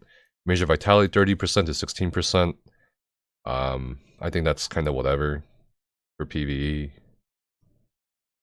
It's like we don't require high uptimes of either of these really to I mean we're already surpassing more than surpassing the healing checks and content. I guess we'll see. Major Evasion decreased 20%, down from 25%. Okay. Minor Berserk down from 8% to 5%. Okay. Major Berserk. Well, go on. No, sorry. Yeah, go on. Yeah. Decreased to 10%, down from 25%. Major Berserk. That's Major Berserk from like a set or the Storm Atro synergy. Minor Protection decreased to 5%, down from 8%. Major Protection decreased to 10%, down from 30%. I don't understand this part personally. Minor Maim decreased to 5%, down from 15%. Oh, wow. Major Maim. So you remember that set you were talking about earlier? Yeah, right? yeah. The How I was saying, set? oh wow, that amazing Major Maim uptime. Not so good anymore. In knowing this information, right? Like, yeah, that Major Maim is now 67% of the old Minor Maim. Yeah, Interesting. Yeah. Wow. Okay. Yeah, I don't know about this one. Minor. I'll talk about it later. But minor vulnerability decreased to 5%, down from 8%. It's a flat-out damage nerf. Major vulnerability. I love your reaction. Decreased to 10%, down from 25%. Wasn't it 30%? Isn't it 30% right now? I thought it was 30%. Oh god. You know what? I don't know. Yeah, it's 30%. Oh, I know it's Vextra, but wait, USP. There we go. Let's see. Vulnerability. Sorry, debuffs. Yeah, it's 30%. Why did they say 25%? Yeah, it's what is this? To be fair, like this is what I would say would have asked for after Elsewhere first came out. Like, you know. Yeah, I think Major Vaughn's too much. That was kind of too much. So I think this is fine. I would say, you know, I would say this is a good thing because I don't see people stacking macros anymore just for 10%, right? If a Nightblade does, say, 15 or 20% damage more on its own, I don't know. But it's still 10%. It's 10%. That's still 10%. You know what I mean? You would still probably have like maybe still at least a few necromancers. That's still 10%. What do you think? Yeah, I think necromancers will still be relevant. You know, more than relevant. I mean, it's still 10%. I'm not so sure. I guess we'd have to test it in raids, but 30% of a damage increase. That's a lot. 10% is really not. Like, considering how many buffs there are now. Well, by that logic, then it's like the 8% minor vuln is not really worth it. But that's easily obtainable by any class. Major vuln, there's only one source, right? I see your point, but I mean, okay, not by any class, but by any group comp. Let's say minor vuln. Like, I don't know. Yeah. Major vuln, you have to literally bring one class to do one task. That's literally all Magicka Necromancers were used for, right? Literally. Yeah. Well, like for elemental catalyst. Okay, sure. But for Stam, like, okay, you know, bring stack Stam crows if they're still good anyway. No worries. I mean, I guess are there any class changes? Maybe we'll see. Yeah, there are. So we'll see. Yeah, minor Magicka steal decreased to 168 per hit, down from 300. I mean, I guess that sort of balances out the fortitude stuff. Yeah. It's in conjunction with this. Yeah, exactly. So plus that new staff, the resto staff we talked about earlier. Right. So no biggie. Yeah. That's fair to me. Yeah. Sustain's a bit. I don't know about. Sustain seems a little weird right now. Yeah. I mean, like the mag blades are fine, but everybody else is like, you know what I mean? Yeah, fair enough. So we'll see how much this helps the major and minor intellect endurance. Yeah, I guess the fact that if you use max HP food, it's not going to be, you know, so impactful because 40% of not a lot of recovery is not a lot of recovery. But if you were to use, like, for example, cheese food, right? Yeah, hell of a lot of recovery. That 40% is worth a lot more. Yeah. So bearing that in mind, I think it might be NCP. Yeah. Like calf. Depending on your build. Let's see. Major Aegis and Slayer decreased to 10%, down from 15%. Fixed initial Aegis was added rather than multiplicative. So Major Slayer has been nerfed as well. 15% to 10%. That's 15 to 10 is not so bad, right? Yeah, that's 30 to 10. I think it's, I don't know. Like, I don't know. We'll see. I guess. All right. Minor Courage increased to 215. Minor Courage increased to 215, up from 129. Okay, cool.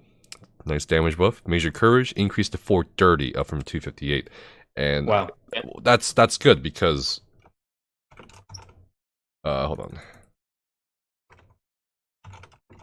That's good because right now Powerful Assault is pulling more weapon and spell damage than Olorime is. Right now it's 307 weapon and spell damage as opposed to 258. That's perfect. Okay. Yeah, and I would say, like, again, this is another example of, you know, making some buffs easy buffs, like Yornokrin, right? Yeah. That's an easy buff. And I guess not as optimized group comps would benefit a lot more relatively because of that. Again, with SPC or Olorim, it's not such a hard buff to keep up. And that's buffed. It's great for those kind of groups. So that's good. I like that. Well, so far it's like if you're not very good at optimizing your group, or your group's not optimized, then next patch is going to be better for you, right? Because everything is just going towards that. Yeah, I would say something like Minor Berserk. Okay, Combat Prayer is easy. Well, it's, you know, I'd say it requires a lot more effort from a person to keep it up on a player, right? So having that decrease is not a big deal because, like, I would say in a group where you may only get 60% uptime versus a group where you get 80 or 90, I'd say it impacts sort of the less optimized groups in a soft way. It's nice for them. Like, it doesn't matter. You got bad uptime, it's okay. You still have it, but it's not gonna, make or break your DPS anymore. Yeah. Where were we? Oh yeah, Major Force increased it to 20%, up from 15%. They're increasing. They seem to be increasing crit damage a lot. Well, we got Catalyst, we got Major Force increase, we got Minor Brittle, which I'm sure you've heard about, right? Yeah. Oh, it's right here. It's the next line. There we go. I'm blind. New Minor Brittle increases the target's critical damage taken by 10%. 10% in addition to 20% boost, in addition to Catalyst boost, in addition to the Shadow Mundus buff recently, in addition to, I don't even know if there's another source I'm forgetting, but I'm sure there is. That's a lot of crit damage. But yeah, we'll see the details on this, I think, later on in the patch notes. Major Brittle, it's not yet sourced. It seems like they do have a plan here, like a foundation here. It increases the target's critical damage taken by 20%. Yeah, and just looking at chat, I do remember them saying how there was too much crit available. Like, okay, this is crit damage, which is not crit chance. So I'm kind of waiting for the part where, like, somewhere a lot of crit has been taken away. Like, I feel like we're missing that still from these patch notes. Yeah, we'll see. Let's see. Minor Cowardice. This debuff has been reworked and now reduces the target's weapon and spell damage by 215 rather than increasing their ultimate cost ability by 60%. New Major Cowardice. Okay, they're adding a new one. Reduces a target's weapon and spell damage by 430. I can tell you right now, it's going to be more beneficial stacking Minor Cowardice and Major Cowardice than stacking, what is it? Minor Maim and Major Maim. Mathematically speaking, it's going to be more effective. Because Minor Maim is huge right now. That's 15%. Like, in the formula for damage mitigation, it comes before. Pretty sure it's yeah, one of the, yeah. So, yeah, I think Cowardice is going to be huge next patch. Like, the shit we're doing right now, like stacking the Raptors and Behalf, one thing taking Falgraven and the mini boss. I think that'll still be possible with Cowardice and Major Cowardice. Plus, you also have to take into account Weakening Enchant Infused. That's another 400-ish weapon and spell damage. So, yeah, exactly. You're seeing about almost 1,000, or over 1,000 weapon and spell damage. Cost reduction to bosses. Like, that's a lot. Empower. This buff now applies to all light, medium, and heavy attacks for its duration. Is no longer consumed on use. That's pretty nice because right now the only buff that gives you Empower for a full duration rather than consumption per light attack is Empowering Grasps by Necromancers. Right, okay. And they even say here that the following sources of Empower now last 3 seconds. All of them do, down from 5, to reflect the change that Empower is no longer consumed. Gallonway, Might of the Guild, which is the passive for Mage's Guild. If you cast a Mage's Guild ability, like Inner Light, Degen, whatever, before you cast your next light attack. Empowering Grip, that's Necromancer. Wrecking Blow. Ambush. Out of all these, I don't think you'll be able to run Gallonway. And Gallonway has specific conditions for you to proc it. Yeah. So, I think Empowering Grip will still be used for compositions. Yeah, it's a shame that it's not 5 seconds anymore, because that was quite nice. But would you say it was too good at that point? It's right now. It's too good, in my opinion. Yeah. It's 5% free damage per person, an additional 5% free damage per person. Right. And it basically has virtually no cap, no AOE cap to it, because there's 3 circles that are 6 people each. You can hit 18 people with Empowering Grip. I see. Yeah. Okay. It's a bit overloaded, in my opinion. They saw my video, dude. Alright, anyway. now that these bonuses have been reined in. Making videos. Yeah, true. You remember when Outcast made that video on Torix Pact? Remember that when they buffed it? And then like the next day after, they just nerfed the shit out of it. Oh my god! Yeah. You know what? Hold on, you can't blame me because you got one thing nerfed too. You don't remember, do you? Maelstrom Dual Wield. You got nerfed. You don't. Oh, was that when I baited everyone out with the intro? Yeah. Wasn't it like 2,000 weapons and spell damage or something? Yeah, you got one thing nerfed too. You can't blame me. We got you, me, Outcast, and I. Yeah, got something nerfed. All right. Anyway, now that these bonuses have been reined in, we've also made sure to keep the item sets in their intended SPE range. So we have done a pass on all sets that source these efforts to ensure that while each of these bonuses is normally worth 2 for minor and 4 for major, they're worth 0.5 less than the original value, most sourced on an item set, since they are mainly sourced via the abilities and passives in the game. This ensures if you opt to run a set that grants you a permanent major or minor buff, you'll gain some extra effectiveness on top of that to ensure they aren't completely wasted if you gain access to the buff from another source. We have not done a full pass on class abilities since the SPE system is generally meant to be designed for non-abilities. That said, we'll keep a close eye on class functionality in PvE and PvP due to these changes. Okay. Seems reasonable. Yeah, that's pretty reasonable. Alright, oh, class changes. Like you... Okay. Yeah, expected. Necromancer, Gravelord, Blastbones. Made some improvements to the cooldown duration of this ability to reduce the chances of becoming locked out despite the skeleton dying. And you know, I think a lot of us are skeptical about the whole siphon changes too before this patch. Surprisingly, it was actually improved. Surprisingly. Okay, that's fantastic. That's I love that. So we'll see what happens with Blastbones next patch. Frozen Colossus. Remove this ultimate and the morph's major vulnerability invulnerability. Increase the duration of major vulnerability applied from these to 12 seconds per hit, up from 8. This will increase the total duration to 15 seconds per cast. Wow, okay. Yeah. Yeah, you didn't see this coming, did you? I guess not. Okay, maybe it's worth having a Necromancer or 2 in the Mad Comp, let's say.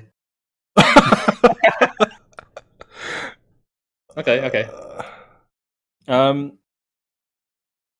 Dude. Yo, what's Major up? Vuln has like changed every patch. I don't know which version of it I like the best, you know? I mean, I feel like this is good in the fact that it's not stupidly overpowered. So this might be the best version yet. I guess it's been long enough since they've sold elsewhere, so you know they can afford to do these things now. I don't know. What do you think? Well, see, I think they should. Okay, there's two things. There's two things here. I think a lot of people aren't looking at. First thing, I noticed a lot of people in chat earlier were spamming just stack Necromancers. But for magic compositions, you're not gonna stack magic Necromancers. I think with the current duration of major vulnerability, which I think probably should be increased, I don't think 15 seconds is a good idea, because then you would be forced to bring probably another magic Necromancer, and depending on your group's DPS, maybe another one after that. I guess it depends, but I think that 15 seconds should probably go up to 20 seconds per cast, because then you'll keep your same number of macros right now for mag compositions. Right, so that's 3, which won't force you, because they also said in the update 28 combat preview, like, hey, you know, we know you guys aren't really satisfied all the time with, what is it, stacking the same class or whatever for endgame, right? They specifically said that for endgame. So I think that goes against that idea of stacking everything. However, on the other hand, for stamina compositions, you're gonna stack Stam Crows. I don't see a way out of it. I just don't see a way out of it. You know what I mean, Lico? I just don't see a way out of it. For Stam compositions, I think you'll probably stack Stam Crows for the most part. Because Stam Crows, their toolkit, I mean, you guys can go to YouTube and look up Lico's videos right now, and Stam Crow, I think Stam Crow is like hitting the highest for you, right? One of the highest? It's right up there. Yeah, exactly. Right up there. And the fact that, you know, if you're a Stam Crow and you can switch between using the Colossus or using Ballista, you know, or whatever, then you've got all the options you need really for any sort of combination. Yeah, and take into account also the ult game too, for things like Sanctum Ophidia, Maul, I mean, Deadwater's Gal too, I mean, bro, I think I think for stem compositions, it's unavoidable that you're gonna stack stem crews with this change. I think the whole remove of the cooldown thing for major vulnerability. What do you think about that one? I'm actually curious what you think. I think that's fair. It's certainly gonna make things easier for console players, I think. Yeah, right? That for one. I mean, just look at the name of the buff: major vulnerability and that just that reason alone, I'm glad it's gone. Okay, fair enough. I don't know. Maybe it's a silly reason, and maybe I just don't like the name. But so it's gonna be 3 macros still, or 3 to 4 maybe. I don't know. And like 7 stam crews maybe, something like that. 10% is 8 stam crews. 10%. Yeah, let's go back to this, because major vulnerability is 10%. It's not 30% anymore. That's the thing. I know, but there's no cooldown on it, right? You can keep it up forever. On trash and boss fights. It's just a permanent 10% increase. Yeah. I don't know. Like, I guess there are the options. Like, if you have a team of raiders who just hate macros, then I'm assuming current patch, right? Stack Nightblades, and you're not going to be far off, to be honest. Let's be fair. Well, I mean, 10% is still 10%. It's still 10%, but if a Nightblade does 50% more in a raid, each. Yeah, maybe. I mean, okay, 10% for everyone, but yeah, it's 10% for everyone. It's a big buff. You'd be silly to not consider it. Let's say in your comp for sure. Yeah, I don't know. We'll see, I guess, for the major phone. But I really think they should probably up the duration on this. Like, either keep the cooldown, which I don't think is going to be very popular, particularly with console players. Yeah. Or up the duration, so you don't have to do like 4 macros or whatever. Although I guess regardless, it's going to be stam. Again, you're going to stack stam crews in a stam composition probably. Yeah. I guess, yeah, if you were to consider a period of 15 seconds before, you have 8 seconds of major run, right? And then 7 minutes of nothing, 7 seconds of nothing. Here, 15 seconds of continuous, although it's only 10% rather than 30, it's actually still very good, to be fair. It's just not as bursty as it was before. Yeah. So, okay, fair. I think it would be a mistake to not have macros in your comp, in a magic comp. Did some quick math there, huh, Liga? Yeah. Yeah, we'll see. We'll see. I just wanted to share. I'm wearing my special MC t-shirt today. I just saw DJ in the chat. Whoa, DJ, is that actually an MC t-shirt? How come I don't have one? Ask DJ, dude. He's right there. What? DJ sent you it? Yeah, DJ sent me it. Good band. DJ, you didn't send me one? What the heck? I used to be an MC too, and I didn't get a t-shirt. Right. Wait a minute, was Liga with an MC? Yeah, I raided with MC for a little while. Okay. At the right time. Wow, I feel so betrayed right now. Okay, well, whatever. Anyway, that's fucked up. Alright, Nightblade Assassination. Executioner. This passive now restores 500 1000 magic stamina within procs, rather than 938/1876 magic or stamina, depending on your highest maximum.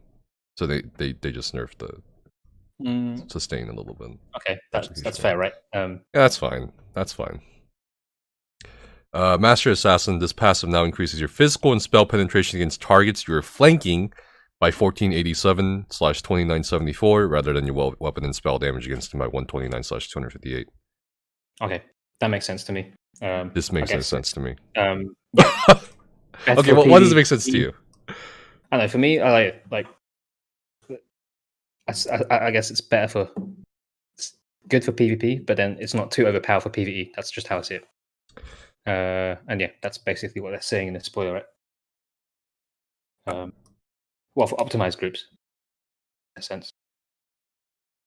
I get it in that sense too, but at the same time, they're like going back to the whole the major minors, right? They're making it better for less optimized groups, but it's like, I don't know if an additional penetration, that much 3k penetration? Bruh. I don't know, that's overpenning even for, I don't know, but I think that's kind of useless. I think probably if you really want to help groups, maybe increase the sustain or a more nerfed version of the spell damage we have. Maybe just make it 129 spell damage, something like that. Yeah. Not 258. I just don't get it. But for PvP, yeah, it's gonna be fine for PvP. For PvE, I mean, I guess for PvE, what I would say is like that's just like so much more that is given to a Standblade versus another class, right? It's just like last patch they were just given a free 258 spell damage, weapon damage for no reason. Whereas for an optimized group, okay, fine, that 3k pen doesn't do anything. They don't need that pen to be the best class. I don't think an optimized group needs it either. 3k pen from flanking. Possibly not. We like Destro staff passive, light armor passive. Yeah. Alkosh, Crusher. I don't know. It's save the skill points from the light armor passive, right? That's what Andy's saying. Andy, yes, can save the light. Okay, well that's certainly an option. That's kind of too big brain for me. It's kind of like that time when people didn't level Sork mines beyond level 3 or 2. Oh yeah, remember that? Because it was smaller, right? Yeah. Yeah, once you get to level 4, gotta grind up a new Sork. Can't be using that shit again. Alright, anyway, there's a spoiler alert here with developer comment. While this passive is now in a much better place, debatable, regarding its accessibility and use cases from T27, the class was performing a bit too well in high-end PV DPS. Dude, anyone could have told this. Right. Like, we read the Stonethrower patch and I was like, dude, Magblade, what the fuck is going on with Magblade? You're just giving 10,000 bucks to Magblade. Yeah. With the adjustment to penetration, you can expect a little more damage in non-optimized PvE and PvP encounters against high mitigation targets, while tuning back some of their scaling in high-end PvE content and specialized gank builds in PvP. Yeah, makes sense. It's fine. How does that tune the gank builds in PvP? Oh wait. Why would that tune the ganking down? Because it's 3k pen. It's 3k pen. Why would that tune it down? Yeah, I misread the last part of that sentence. Never mind. Dude, I swear this makes, I don't know. I can log onto my Standblade right now. You know what I mean? And just flank somebody from Stealth and Imperial City or something, dude. I don't know about this. I think next patch for PvP, Standblades will probably be like ridiculous with this change. This 3k pen. I don't know about this 3k pen, man. Alright, well, anyway. Shadow, Path of Darkness, restore Nightblade skills. Refreshing Path. Fixed an issue where the visuals from this ability's heal could last much longer than intended. Okay. Fixed an issue where this ability in Morph's pet could attack innocents in some cases.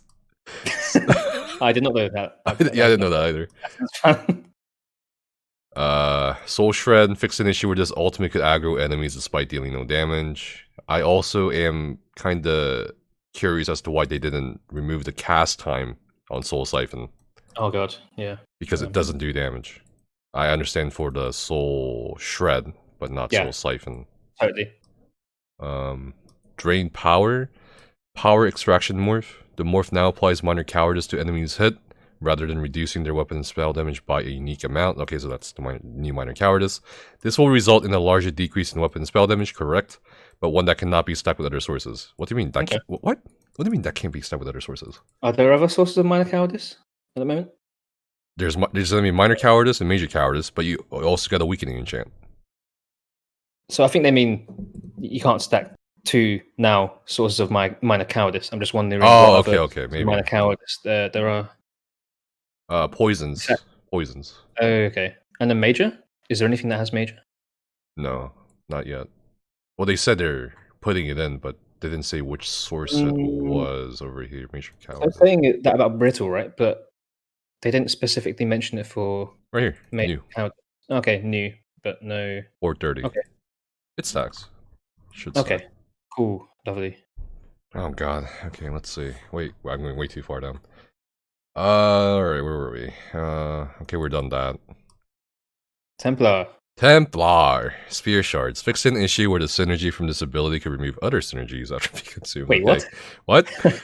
Where the synergy from this ability can remove other synergy. Huh.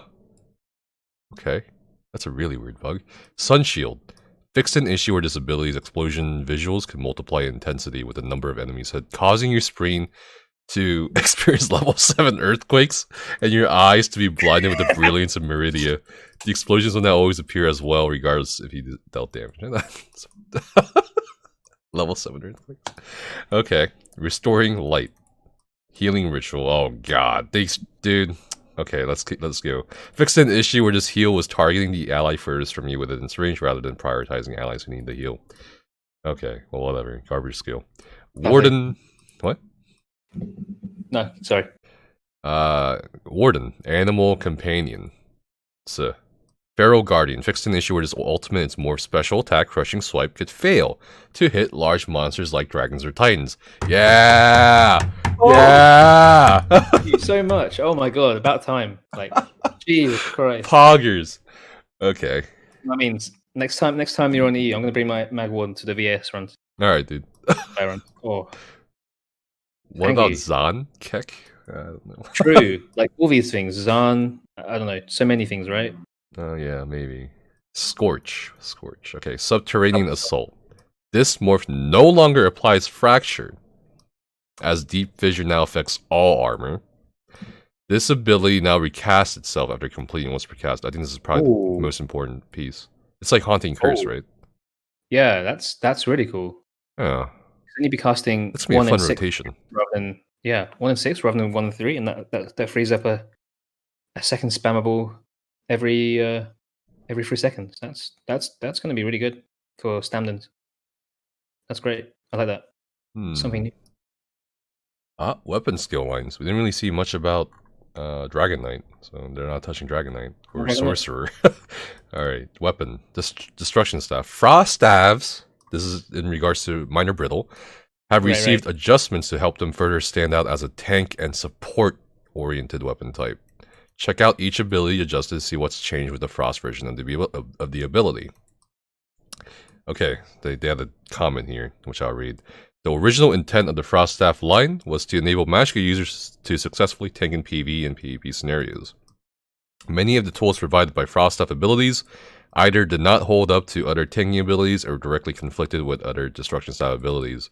For Update 28, one of our goals was to update the Frost Staff line to address these concerns, making the Frost Staff abilities more in line with our tanking gameplay while also removing the pain points from the staff. I have a funny story about this one. We also added more overall utility to the Frost Staff skills, giving them more viability as a backbar weapon to complement support and bruiser playstyles. I actually made a video on the whole Update 20 combat preview, and I mentioned the Frost Staff thing and the pain points, like how it's like no one really like. I said like, oh dude, no one I know like or whatever just sees an ad go across during the hit of DPS and just slowly wind up a heavy attack to taunt. And then this guy on the YouTube comment section commented, and he's like, seeing how as I'm quote unquote no one, sincerely, fuck you. And I was like, okay.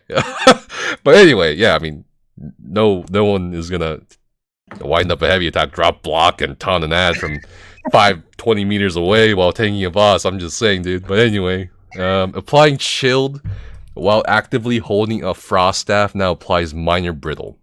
This is a key point here. Okay. Applying Chilled while actively holding a Frost Staff now applies Minor Brittle in addition to its other effects. Note that the staff must be on your active bar when Chilled is applied for this to proc.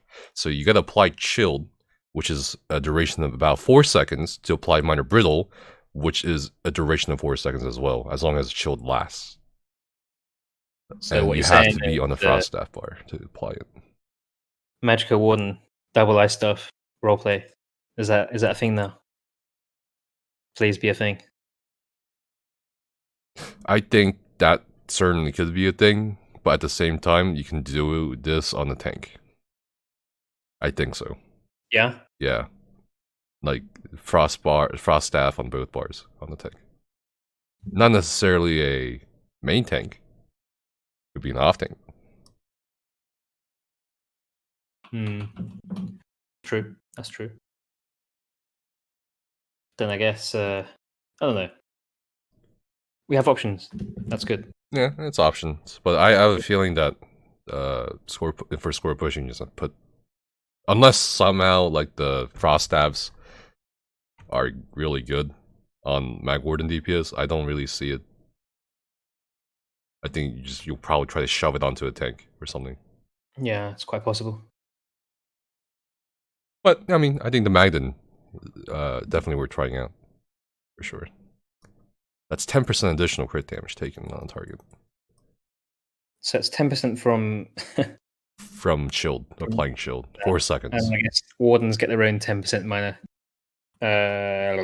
crit damage as well, separately, don't they? That's still a separate thing. I don't think it necessarily even has to be warden as well. Yeah, doesn't have to be. Yeah. But then they're passive. That was it. 6%. True. That's pretty big. Or it could be on the healer with the asylum staff.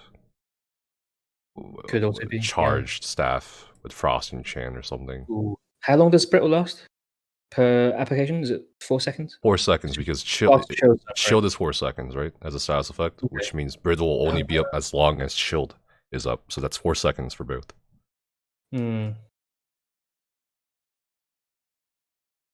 Lots of food for thought here. I think it's going to be, all the guys out there on the PTS right now. They'll be able to figure this out. Be good to see. Good to see what people come up with. I would love it to be a Magden thing, Magden DPS thing. But I just have this feeling it's going to be on the support role. Let's say that mythic ring comes through, right? Magden, oh yeah, blood for blood. True. Blood for blood coming back. All right. True. Yeah. Oh, dude, that's going to be nasty. You gotta make a parse video after this? Maybe. Magden, blood for blood, frost staff on both bars. Yeah. VMA frost staff. Oh my god, can you imagine? Well, I guess next patch it doesn't matter, because unless nobody bound it to their character. Frost staffs. Mouse from frost staff. Damn it, I should have saved my mouse from frost staff from 5 years ago. Exactly right. Oh my god. Anyway, right, yeah, the next one. Destruction Expert. This passive now also grants 900/1800 magicka whenever you absorb damage with a frost damage shield. Okay. This new effect can occur once every 10 seconds. That's pretty cool. These are the passives. Destructive. Wait, no. Yeah, that's the passive. That's so, yeah. And they also mentioned they're going to remove the Tri-Focus passive of, like, draining your magicka while you block. I think that's great, too. Yeah. I mean, no endgame tank. I mean, I'm sure there's tank players out there that build around it, but you just don't put any points in Tri-Focus passive if you have a frost staff equipped. It's just not good, because most of your skills are magicka based, and it's just I don't know about that. Destructive Touch. Fix an issue where the ability in the Destructive Clench morph would aggro enemies before dealing damage. The Clench morph. The frost version of this morph now taunts enemies for 15 seconds. So this replaces the heavy attack taunt thing. And is that the morph which has reduced range? Let me check.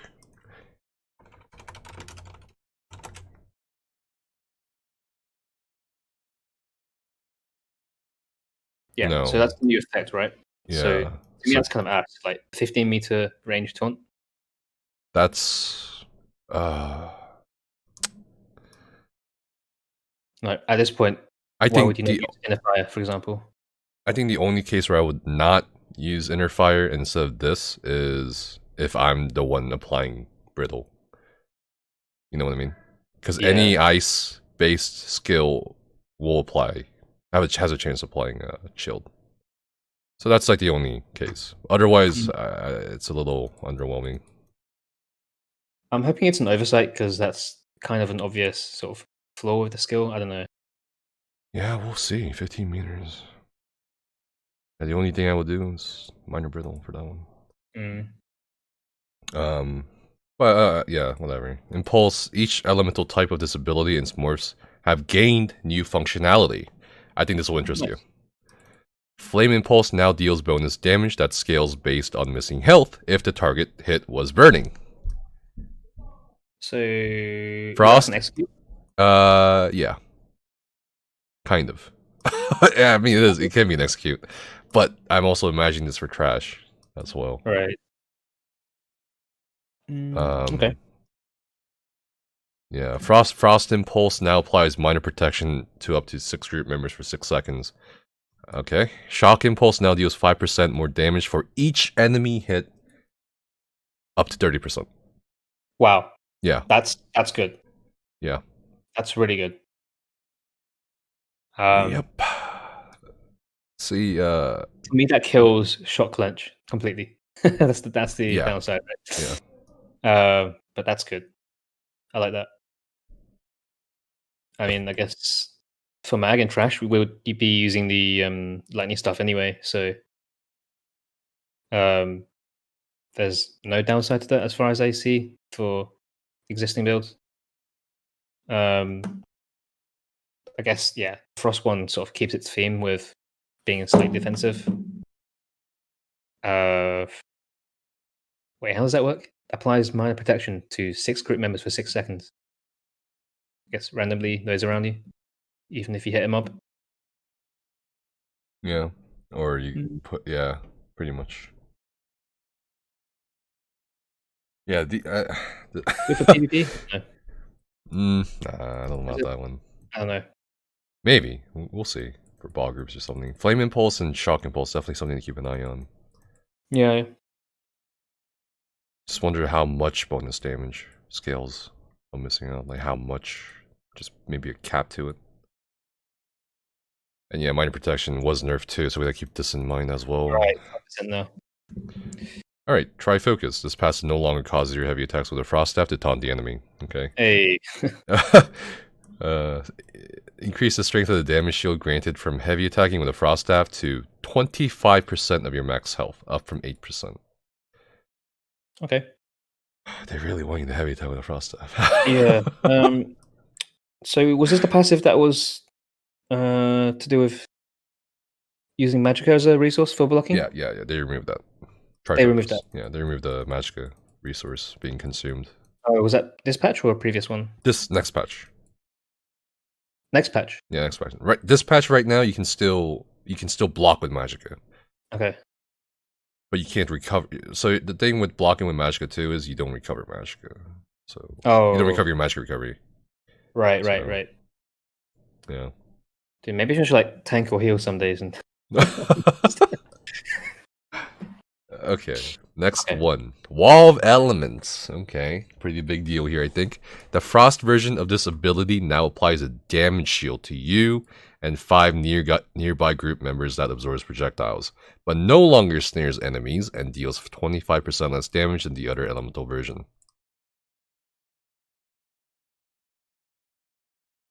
So I guess this is a big thing too, when you think about the magnet.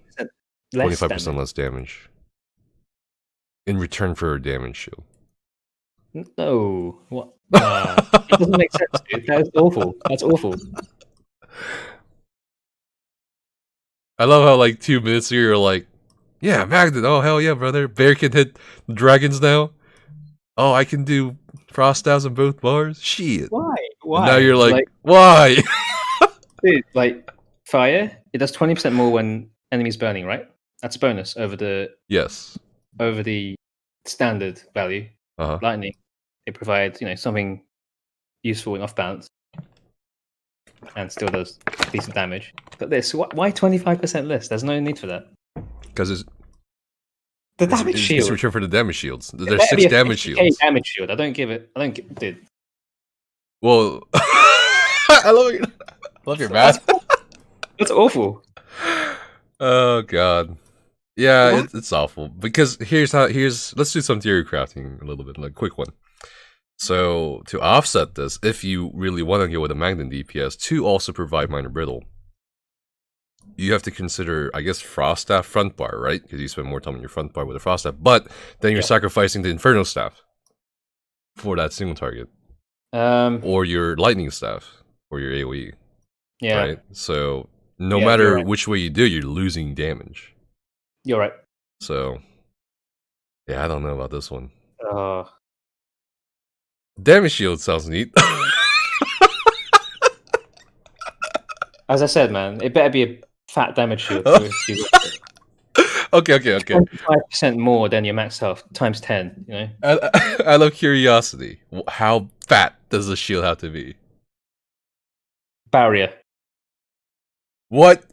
What do you mean? Barrier, bro. What? It's spammable. What? I don't give a shit. What? Dude, the skill does no damage. Okay, realistically, I don't know, like Brands of the Imperium, that kind of shield, that'd be probably okay. I don't know, what's that like? Let me look it up. Let me look this up. Just like, you know, I hope somebody clipped whacking out all these old sets that no one uses. I hope somebody clipped Legal Say it has to be barrier. Yeah, come on. 11,260 damage for 6 seconds.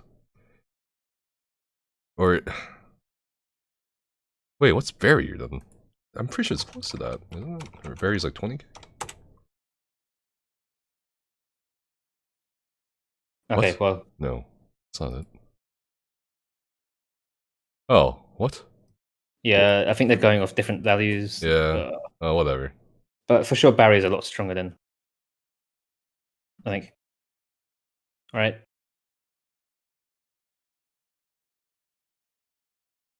Oh, here's another thing. Right. It's only projectiles. It only absorbs projectile damage. So, like, the injections from the spheres in VHOF or... Oh my god. What else is there actually? I'm trying to think of a good projectile. This is such a troll. Oh, B-Mall Twins! B-Mall Twins! B-Mall Twins, dude. Skin Rise ads. Let's go, let's go, let's go! So it's useful, like a pre-buff in PvP ball group or something, where you just sort of like spam blockade on each other and then just walk in. I don't know, like what? Dude. Yeah, you know, now that I looked at this, absorbing projectiles, looks pretty fucking bad. It's so bad. It's so bad. Meteors do not count on VHOF last one. Meteors on VHOF last, or Bombard is not a projectile, it's AoE. My god. Okay, flag this one up, Nephis. Flag this one up. This doesn't make sense. Yeah, I don't. Yeah, I'll ask about this. I mean, I haven't said anything, you know, like that for anything else we've seen. I feel like this is one thing that they've definitely got quite wrong. I don't know how you feel about that. I feel well, you know, like I was like, oh, okay, maybe the damage shield for 6 people at a time for 25% less damage. I don't know. I'm like, okay, maybe we can like adjust the number for that. But when I saw this just now, absorbs projectiles. Yeah, that as well. I'm just like, I can't keep a straight face. I'm sorry. All right, well, yeah, I think this is pretty shit. I changed my mind. It looks pretty shit. Fuck. Okay. Yeah, I think that's pretty shit. Okay, so assuming they say, okay, guys, we hear you, and they say damage shield is shit. What if they're like, okay, you know what? Instead of projectiles, it's just a damage shield. That's fair. That's fair. That would be fair. Yeah, I would say. I don't know. How long would the shield last? Standard 6 seconds. I think what people would want is no shield, just the damage. But no snare. No snare, more damage, no shield for this morph. Or one morph, and the other morph is like more like damage shield and shit. Right. Either way, not this. Let's move on.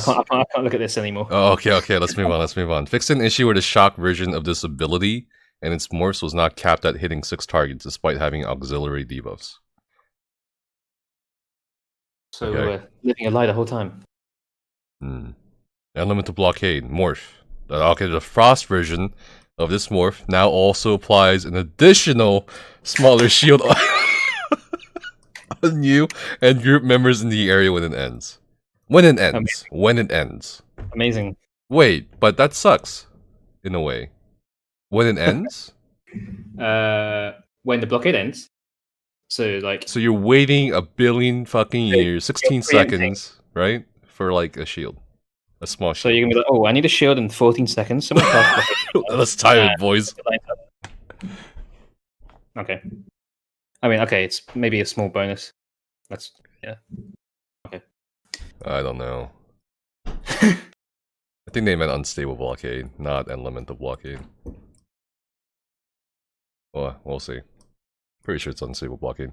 Anyway, one-handed shield, deadly bash, fix an issue where this passive could be active while not wearing a sword and shield, which causes your character to fail to bash properly when at low stamina, making you appear to jitter as if you drank Tamriel's largest cup of coffee, spiked with moon sugar.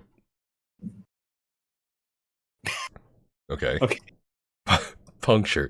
This ability now applies major breach rather than fracture. Okay, cool. Wait.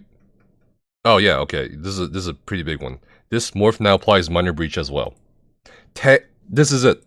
They gave Ransack minor protection, but then they nerfed minor protection, but then they added minor breach to Pierce armor. So what is that? That's 5,000. That's 5,948 plus 2,974. Let's just say it's 6,000 plus 3,000. That's 9,000 penetration from one skill. Oh wait. Oh. That's from tank. Oh. Okay. That's fat. That's a lot of penetration. That's a lot of pen. That's like half of what you need. So it's about 9,000 penetration plus Crusher. It's about 11,000 plus light armor plus Destro staff. Assuming it's an infused Crusher, no Torgs. You're hitting already about 15.9, 16,000 resistances. 16,000 pen. If you're in the mad comp. On the boss. Yeah. Dude, so Alkosh is useless. Yeah. What did you think about Alkosh's patch, to be fair? I think it was a bad change, or an unhealthy change. Personally. Yeah. Like, we're overpaying by so much right now. And it's really noticeable. It's far more noticeable than it was last patch if your tanks can't keep it up well. Yeah, fair. So, like the downtime you have, it's, right. people overcompensating with much less pen. Yeah, and you also have to take into account that you have to synergize while like 0.5 or 1 second before the previous line breaker expires, because you need the line breaker debuff to proc your next line breaker debuff, or to buff your next line breaker debuff. So it's created this skill gap where when they said they don't want to create a huge skill gap. Right. Yeah. Also, I think it's kind of ridiculous that we're hitting like over 25 freaking K pen on a boss. Like, I don't know about that one. Yeah. Okay. I mean, I guess tank purists who love a good Alka Shock time, maybe they won't like to hear it, but I see the point there. Yeah. I think with this change, Mad Comps will not need Alkosh. I think you're right. For boss fights. For trash fights, you'll probably still do Alkosh. For Stam, I don't know about Stam. I would argue probably not either. Probably not, no. Yeah. So Alkosh might just be dead next patch. Who knows? Yeah. Except for trash. I mean, Alkosh has had a good run either way. Like, it's been a massive staple for so long. So yeah, since Steve's Guild. That's what? Yeah. Almost 5 years ago. Dude, yeah. I don't really, yeah, I mean, whatever. Yeah, we'll see about Alkosh next patch. Two-handed. Berserker Strike. Wait. A thought struck me about this. Yeah? They're giving 3k pen to Magblades. So you really don't need Alkosh. That is also true. That is also true. Okay, well, whatever. Sure. Well, time to decall my Alkosh. Alright, two-hander, Berserker Strike, fixed an issue where this ultimate and morphs camera shake Who even has camera shake on? When striking multiple targets will make you experience a brief but violent earthquake. Camera shake is now the same despite how many enemies you hit, and is much more tame. Okay. Armor. Fixed an issue where some passive bonuses do not apply to your pets. I'm curious. Wonderful. Armor. Oh, okay. So, like, penetration? Weapon damage? Yeah, like light armor passive and medium armor. Yeah, do we have a good way of knowing which buffs pets have and have not? We don't really have a true way of measuring that, do we? So I guess we'll take the word for it. Yeah. Werewolf. Transforming into a werewolf in front of NPCs will now properly be considered a criminal act and generate infamy. Roar and Hircine's Bounty. These abilities now always apply their major buffs while slotting rather than only while in werewolf form. That's pretty good, actually. Yeah. It's nice. This will fix issue where slotting these abilities outside of werewolf form could prevent you from gaining their effects from any source. Okay, this morph now increases your damage taken by 8 to 5%, depending... What? 8 to 5%? Depending on rank... Oh, I see. Down from 23 to 20%. Okay. Dark Brotherhood, Blade of Woe, Fire Rune fixed an issue where, okay. What's all the screen shake bugs, dude? Yeah, I don't know. There's so many screen shake bugs. Undaunted. Trapping webs fixed numerous visual issues with this ability and s'mores. Champion points. Why is this a footnote? Why is this a footnote? This is what was missing in my thought process. Okay. Reduce the weapon and spell critical chance granted from perfect strike and spell precision to 3% each, down from 9%. Fine with so we me. lost 6%. Yeah. Plus the nerf to precise recently, plus thief. So yeah, like I feel this is despite the new like brittle and stuff, I think this is a more healthy distribution of sort of, you know, sources of chance versus damage for crit. But this makes it a little unfair. Yeah, like at the same time, like Nightblades have classes with so much crit chance, which just makes, you know, crit damage as a result so much more powerful. I think this is Necromancer and Nightblade. It doesn't matter to them. Yeah, that's true. But then I guess any class which has crit passives will naturally have that advantage. So that's I don't know. Sork has minor prophecy. No, minor prophecy, right? That's crit. Yeah. So that's being buffed. Minor prophecy is being buffed to 20%. 2%. Wait. Or is it 10%? From 10 to 12, I believe. Minor prophecy. I think that's major prophecy. Yeah, 12 to sorry, major prophecy. What's minor prophecy? Wait, is it still 6? I thought I saw something with minor prophecy. Guess I'm hallucinating. It still be at 6%. Okay, well, whatever. Cool. All right, well, I don't. Yeah, 6% crit loss for most people, for most classes. We'll still be running Shadow though. That's the thing. Okay. Ooh. So this kind of cements Nightblades and Necromancers a bit more. Yeah, like there was nothing in the patches here, which in the notes here, which suggested anything for DKs, anything really for Sorks, DKs. Sorks. Okay. Well. Oh, this is a lot to think about. Okay. Itemization and item sets, consumables. Potions and poisons that apply minor defile now properly mentioned they also affect health recovery in their tooltips. Okay. Thanks. Potions and poisons that once applied minor fracture or breach have been made into unique bonuses. These values remain at 1320 and 5280. Okay, so just in case you still didn't have enough pen, right? Yeah, I mean, just in case. I don't think we need Alkosh. I think Alkosh is actually dead. Boss fights. Trash fights? Probably you still use Alkosh. But boss fights? We don't even need a taunt. That gives 9k at this rate. Okay. Dude, here's the next meta. You stack Stam Crows. You have a tank with double bar Frost Staff. Alright? And then you have one tank in Alkosh. One tank, I don't know, just And just the one thing just spams the blockade, dude, just for that shield. You don't need Brawler. You don't need Brawler. You just spin you spin to win. No, I'm serious. Think about it. You spin to win. You get the shield. It's a freaking shield. And if you need to taunt something, you use the clench. That's right. Jesus Christ. Okay. That's what you want. That's cool. I like that. It's a change. No, I'm just messing around. Alright, anyway. I don't know about this. What is this? Wait, what is this? I don't get it. Yeah. 1320.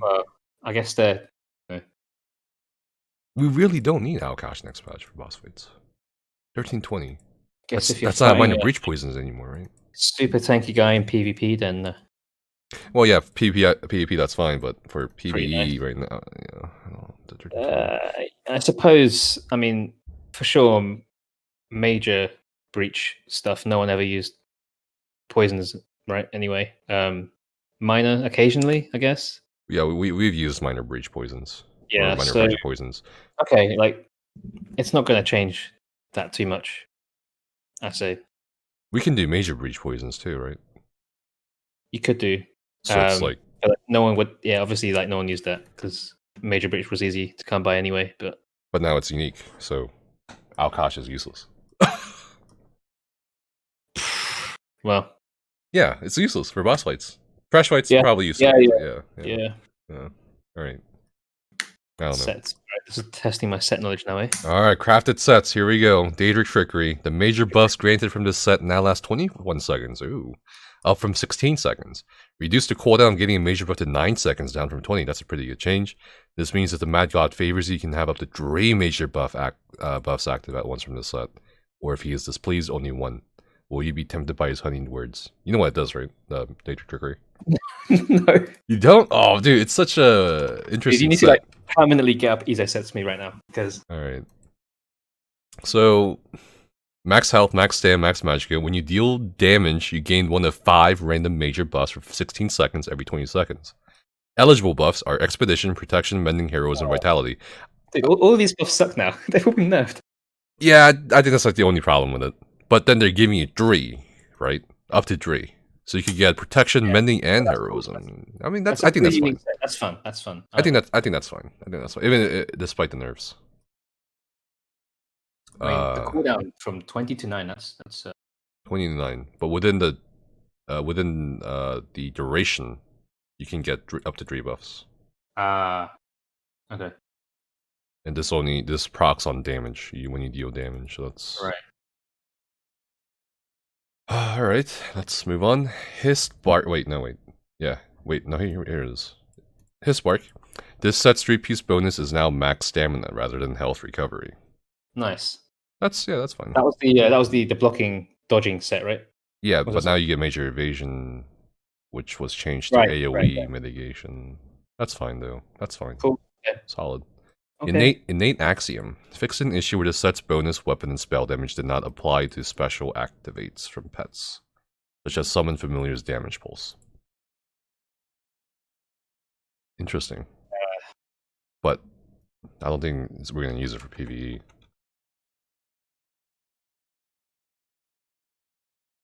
Yeah, I don't think we're going to use it for PvE. Maybe. Right. It adds to your class abilities. Maybe Nightblades. You swallow soul for your spam. No, why not? Well, but you're losing out on. It's not like War Maiden, right? It's War Maiden something else. Maiden is what 600 as well. That's the thing. Well, yeah, exactly. Magic damage, not class. Yeah. So War Maiden's better still, despite the buff. Yeah, not good enough. Yeah, it's not good enough even for Magnus Gift. Fix an issue. Okay, whatever. Right. Night Mother's Gaze now applies major breach for 4 seconds rather than major. Okay, well that's whatever. Noble's Conquest now procs off any bash rather than interrupts. Now heals for almost 9.4k over 10 seconds rather than 4,300 instantly.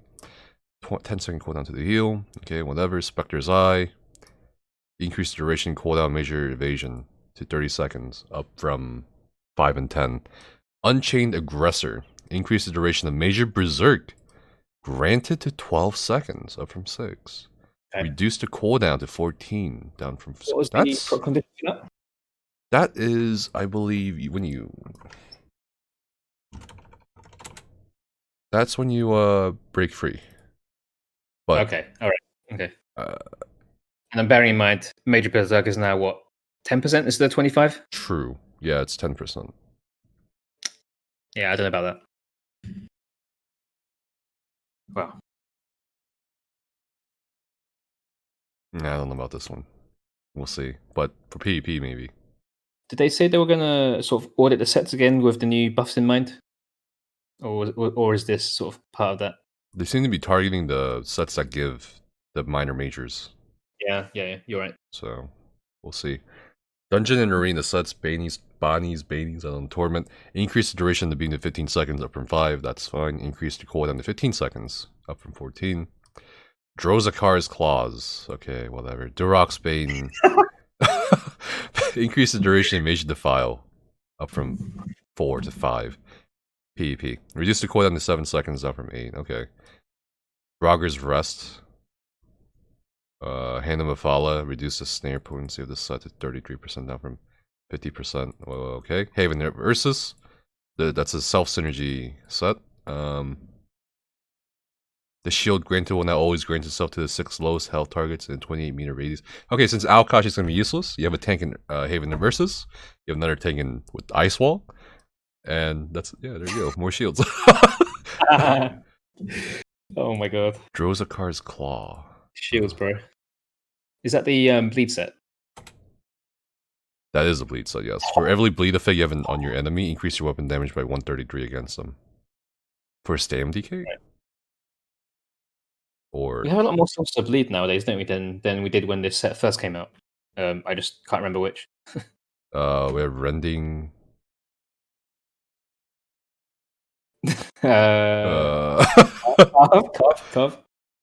Carve is one. Yeah. Axe. Yeah, the axe. Yeah, passive. I swear there's like new stuff that I don't know. I'm sure someone in chat knows. Proc set. Oh yeah, stand them yeah. tank dive the birds when they're off bounce. One. Cutting dive, yeah. I mean, how many bleeds can we have, realistically? Not enough. Oh, it's Fetcher a bleed. Skinny. The Fetcher's a dot, isn't it? The stamina one. Is it a bleed as well? Like the type? Anyway, I think there's just not enough either way. Maybe like 3. Yeah. Like, yeah, it's whatever. Werewolf bleeds, proc bleeds, axe bleeds. Okay. Then you have the issue of trying to keep them up. Yeah, I don't know about this one. Gotta run two-hander and dual wield. Yeah, I don't know. We'll see. We'll see. Healers have it. Now grants an additional 5% healing done when wearing 5 pieces. Thank goodness they updated this. Yay. Like the most useless healing set ever. Right now it gives minor mending.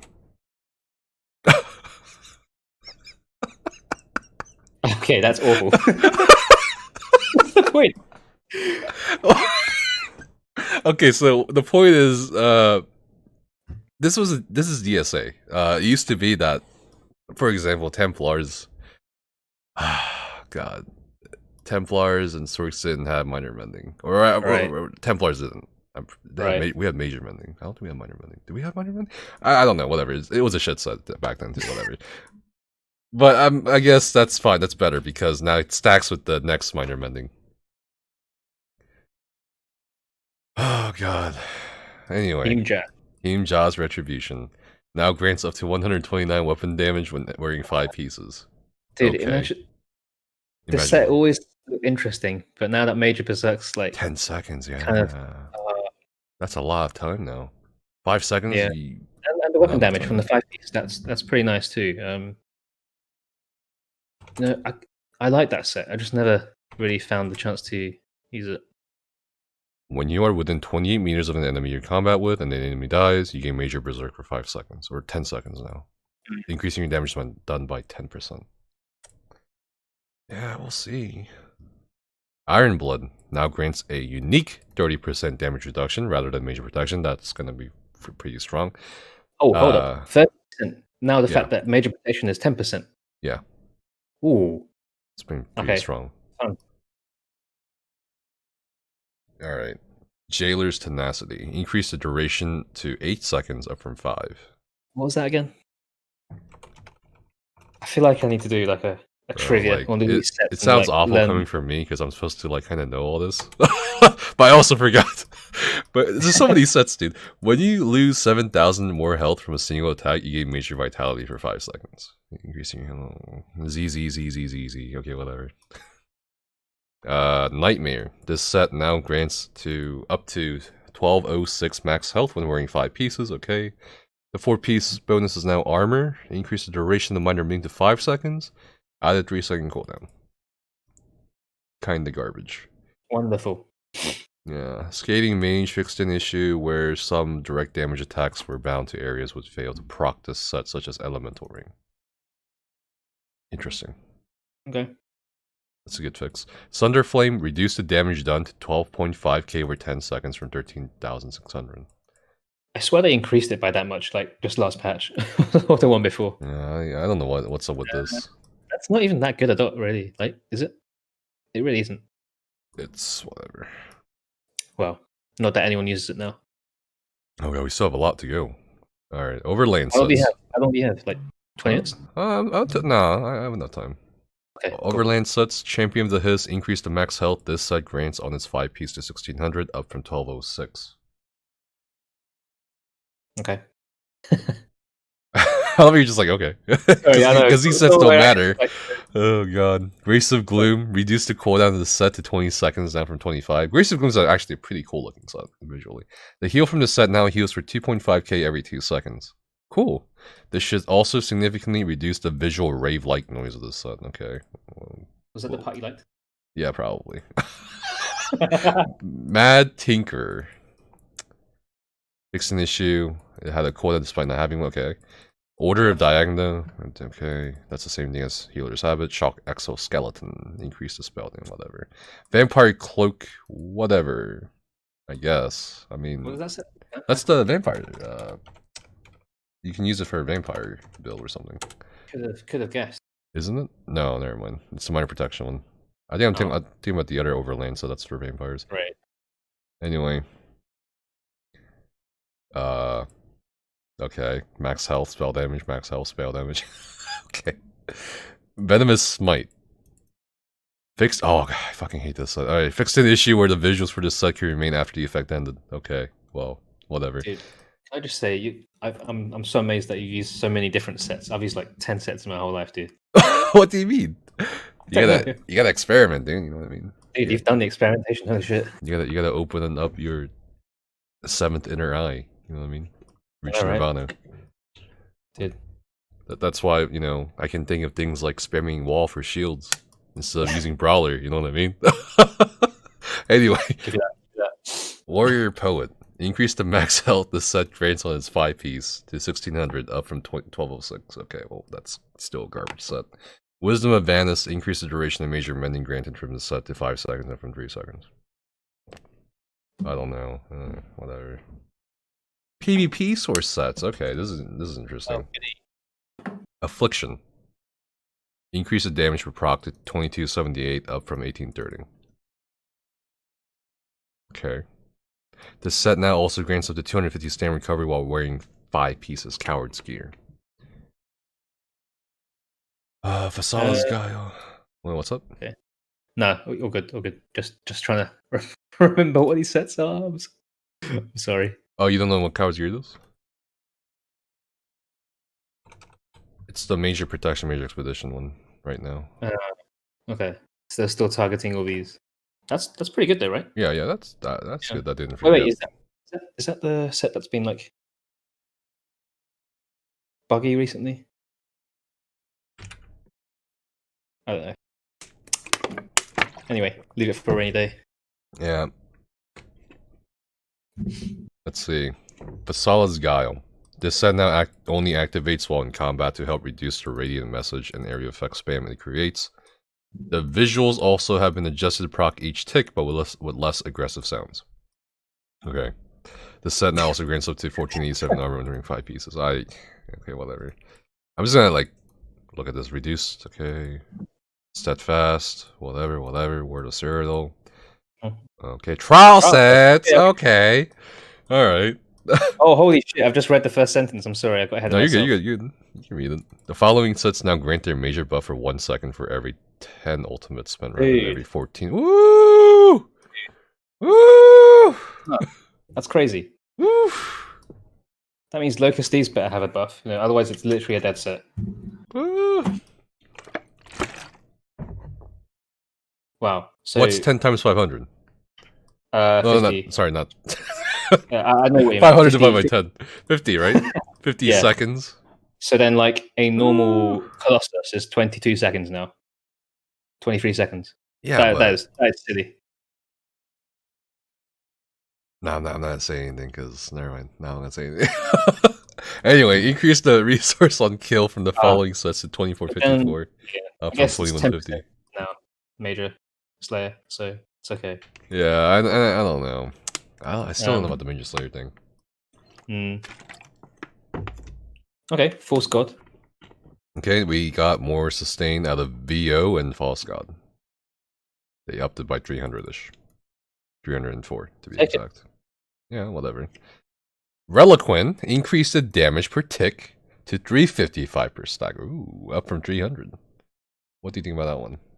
That's a substantial amount, actually. Yeah, 355 times 10. Yeah. 10 stacks now, isn't it? Yeah, it's 10 stacks. Okay. So that's an additional... I feel like that brings it... 500, so... That brings it, like, pretty close to how it was before they changed it. Yeah, it's because it's more front-loaded, but now it's more value. Yeah, I see. That's good. I mean... It's really good. For people who hate Reliquin, I'm sorry, but otherwise it's good. I mean, it's kind of hard to deny that it's good now. Yeah. Because of the recent change. It was the last patch, right, where they fixed it, where they sort of got rid of that internal 1 second cooldown, because that really was annoying, I think. Yeah. So that's great. Nice. I like that. Eternal Warrior. Increase the heal from the set to 25,750, up from 12,500. Okay, sure. Healing Mage. This set now applies minor cowardice. You know, I honestly shouldn't be dismissing some of these sets, right? Because if I'm not wearing Alkosh as a tank, I can just wear whatever fuck I want. Probably be like Yoldenkrin PA or something, but you know, it's a fun idea to entertain. I can just wear whatever I want if I'm not wearing Alkosh next patch. Healing Mage. This set now applies minor cowardice to enemies hit for 5 seconds, rather than reducing their weapon and spell damage by a unique amount. Why is that not good? That's good. That's good. Okay. I mean, I guess from a perspective of before, you know, you could stack the power extraction, you could stack mage and have weakening, you know, and do first boss raptors and make it really easy, for example. But okay, that's fine. I understand why that's... Yeah, but you can still stack the weakening. Weakening, enchant, minor cowardice, major cowardice. Maim, minor maim, major maim. But they added a 3-second cooldown. Because it's 5 seconds. Okay. What was it before? Mending is like 3 seconds with no cooldown. Right now. I'm pretty sure. Let me look. Healers have... No, it's not called that. It's like Healing Mage. Oh, it's 5 seconds right now. Okay, I thought it was 3 seconds. It's just okay. There's a 3-second cooldown.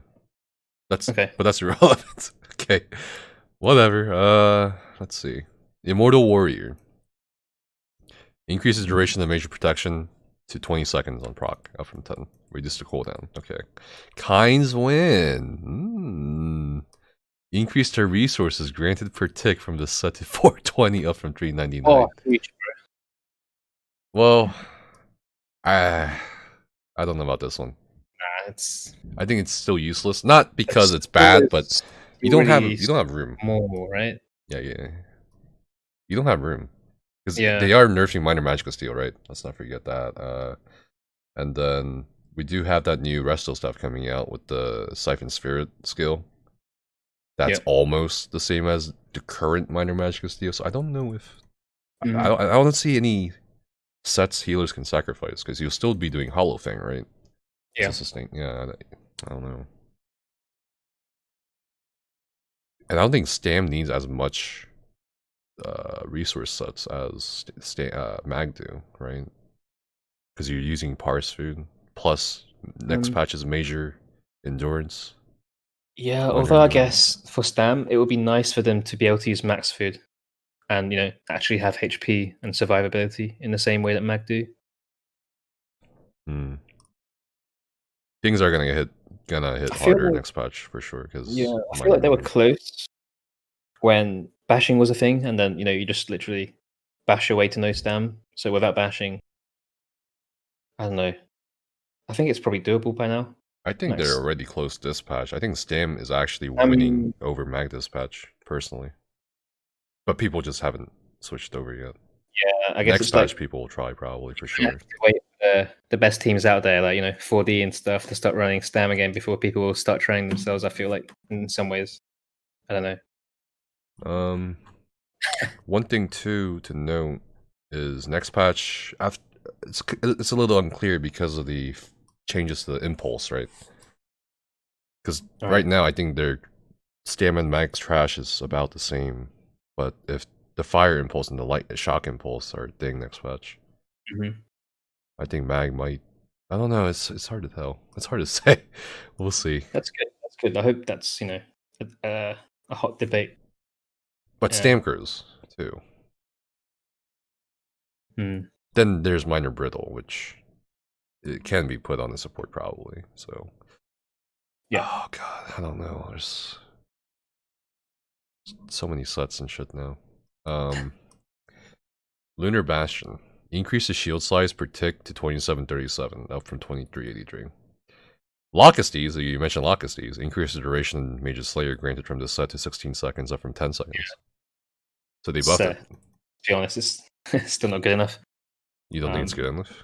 Like, imagine, not this patch, but the patch before, you had Lockesties giving, what, 15 seconds? And you had Master Architect, what, 40% uptime for 3 people? I think the gap's widened still, disregarding last patch. Like, War Machine and Master Architect are still much, much better. Like, for a group's sake. For sure. But, I mean, I guess...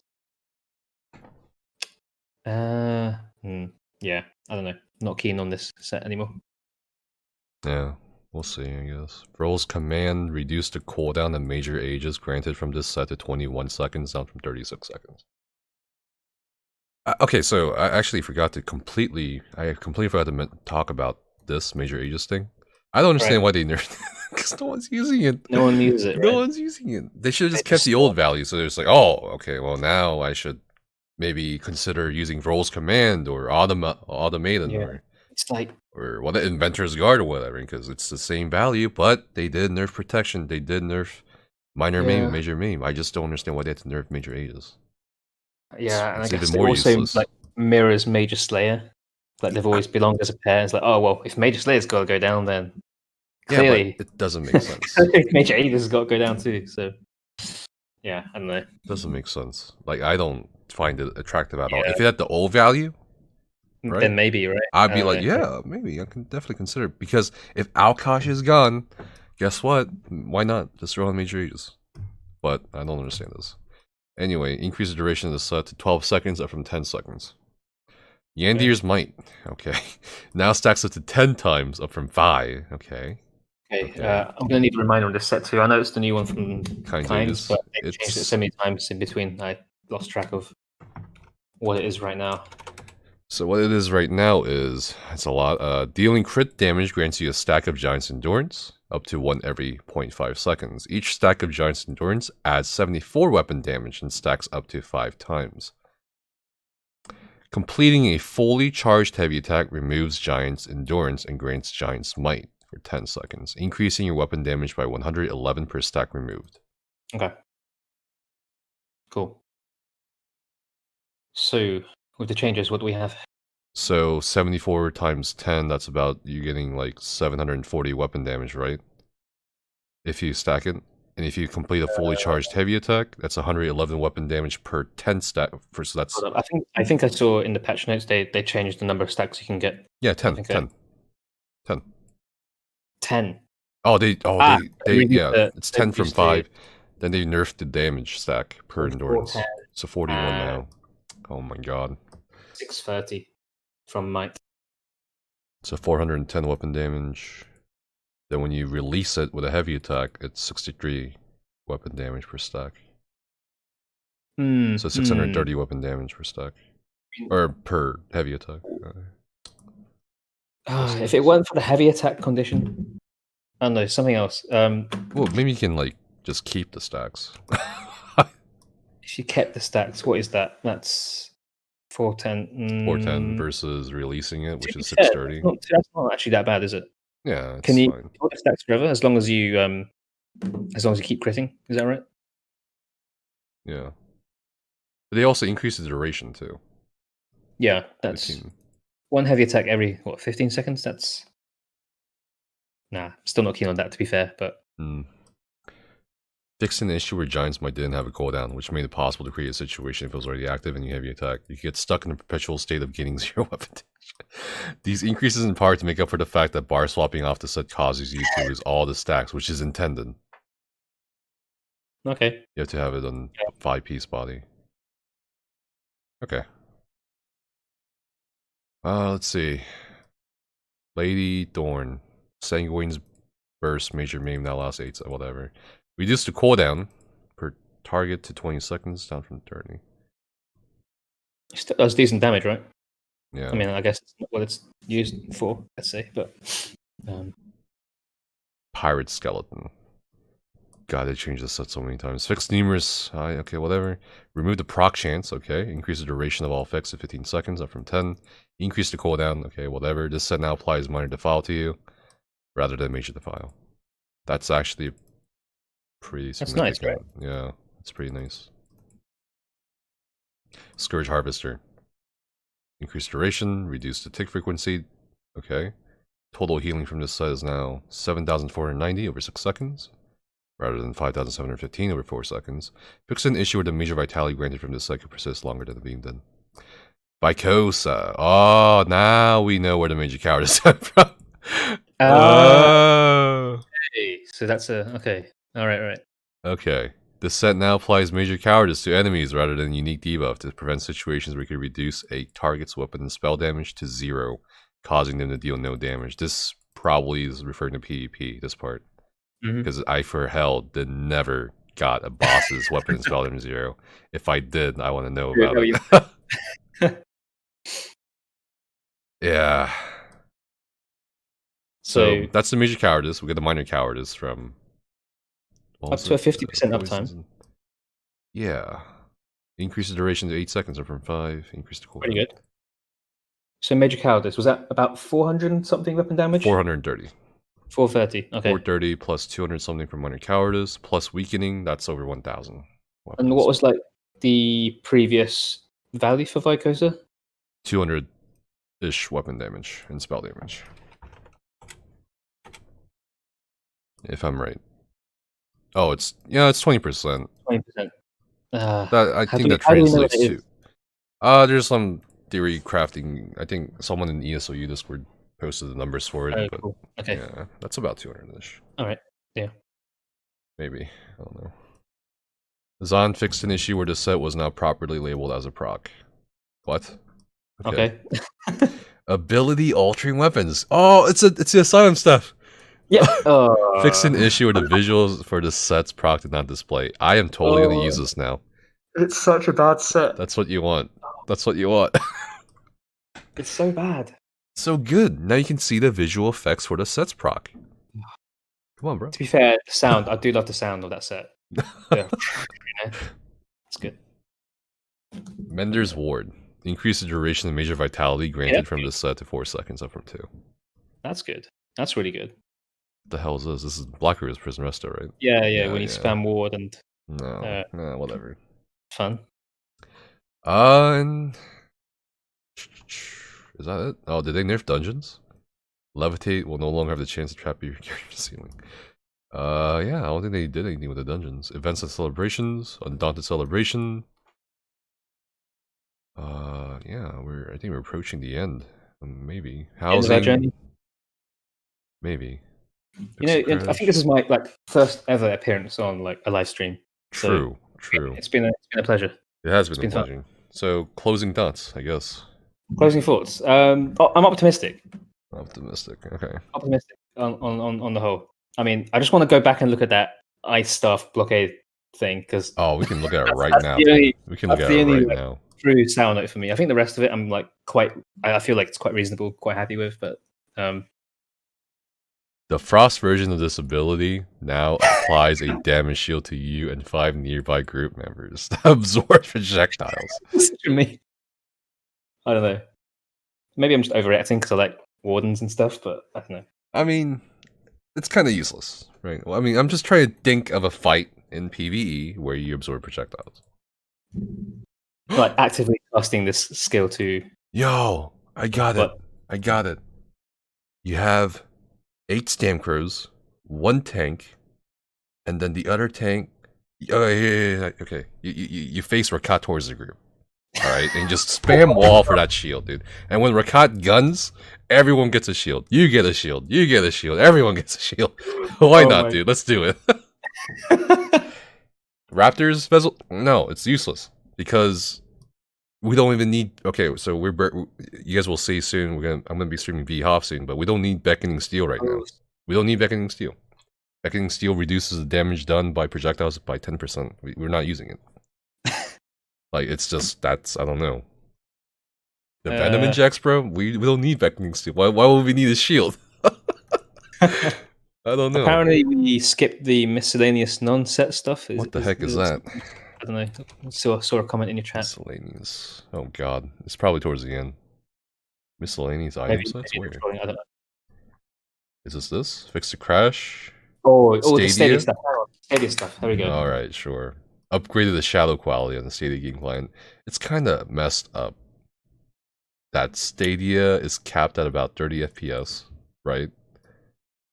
Without add-ons. Apparently. And there's no add-ons. Oh my god. And you're on PC, right? Yeah. It's worse than console. RuneScape. That's like Iron Man RuneScape, but bro, it's worse than console. It's literally worse than console. It's such a tease. It's hell. It's literally hell. You're on PC, but you can't use add-ons. That's worse than console. At least on console, you're like, okay, it's like worlds away. But here I am playing with PC players. I can't use an add-on. Okay, what are your thoughts on the new consoles and ESO's future on them? Because I know they're sort of being moved over, right? I wonder how good they'll be. Well, Outcast and I are probably getting a PS5 or just for ESO. And, oh yeah, yeah, and I guess we'll do something on PS5. I don't know about Xbox though. But there is big news today that Microsoft acquired Bethesda, ZeniMax Media, and ZeniMax Online Studios. Absolutely. And a lot of people are saying, "Oh, well, now they're not going to support PlayStation," but I don't think that's the case. That's financial suicide. Unlikely, I guess, that scenario. I'm curious to see if the the ownership of Microsoft will actually allow Xbox patches to go through more easily. Because right now you can't.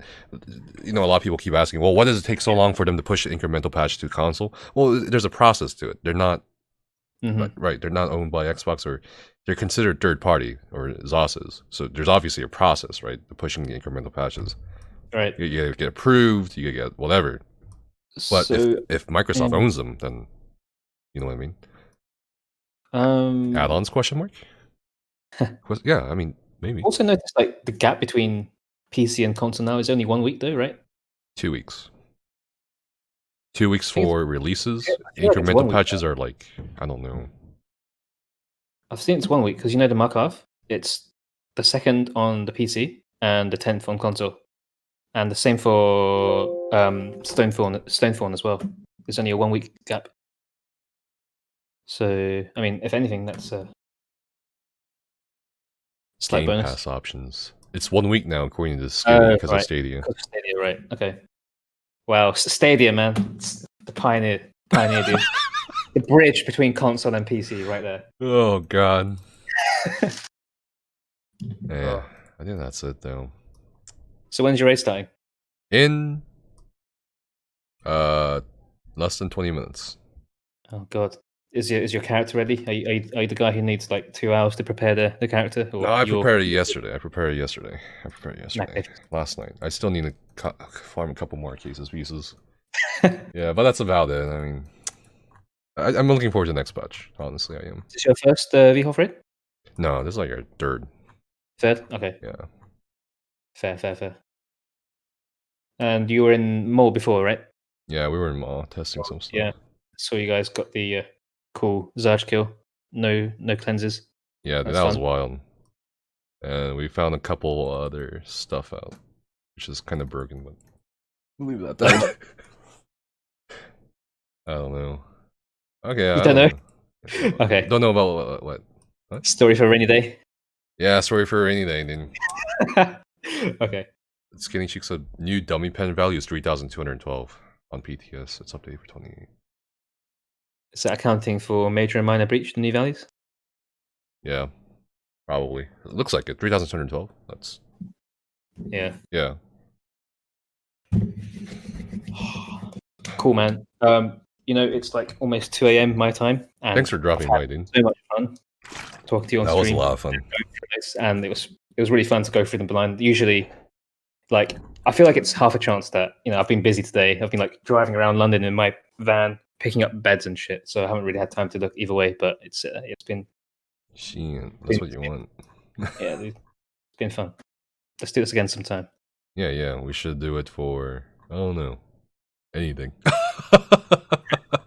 I mean, we didn't get to meet up this year, so this is a good. Oh hell yeah! We're next year. Feels bad. Asian wanted to come. Imagine going to class as an Asian when I know, right? He's like, "Oh, dude, I want to come," and I'm like, "Okay, come." And he's like, "Oh, I got class until 8:15." I'm just like, "Does class even matter to you?" Like, he's doing a dissertation. Does that even matter at that point? I don't think so. He's talking about his final grade, like. Going to class is 15% of his final grade. Well, then if you skip one class, it isn't just like, I don't know. Do they take 15% off? No, probably not, dude. No way. No. I mean, it's COVID, dude. You gotta give extenuating circumstances to everyone. So yeah, just tell them you have COVID for it. They'll believe you're Asian. God. All right, cool. I'm gonna have a shower, go to bed, and hopefully by then I'll catch the beginning of your stream when you VHOF, and then see how it goes, man. So. Thanks for having me again, and good luck with the raid, dude. Yeah, see you soon, dude. All right, take care. You too, Liko. Bye.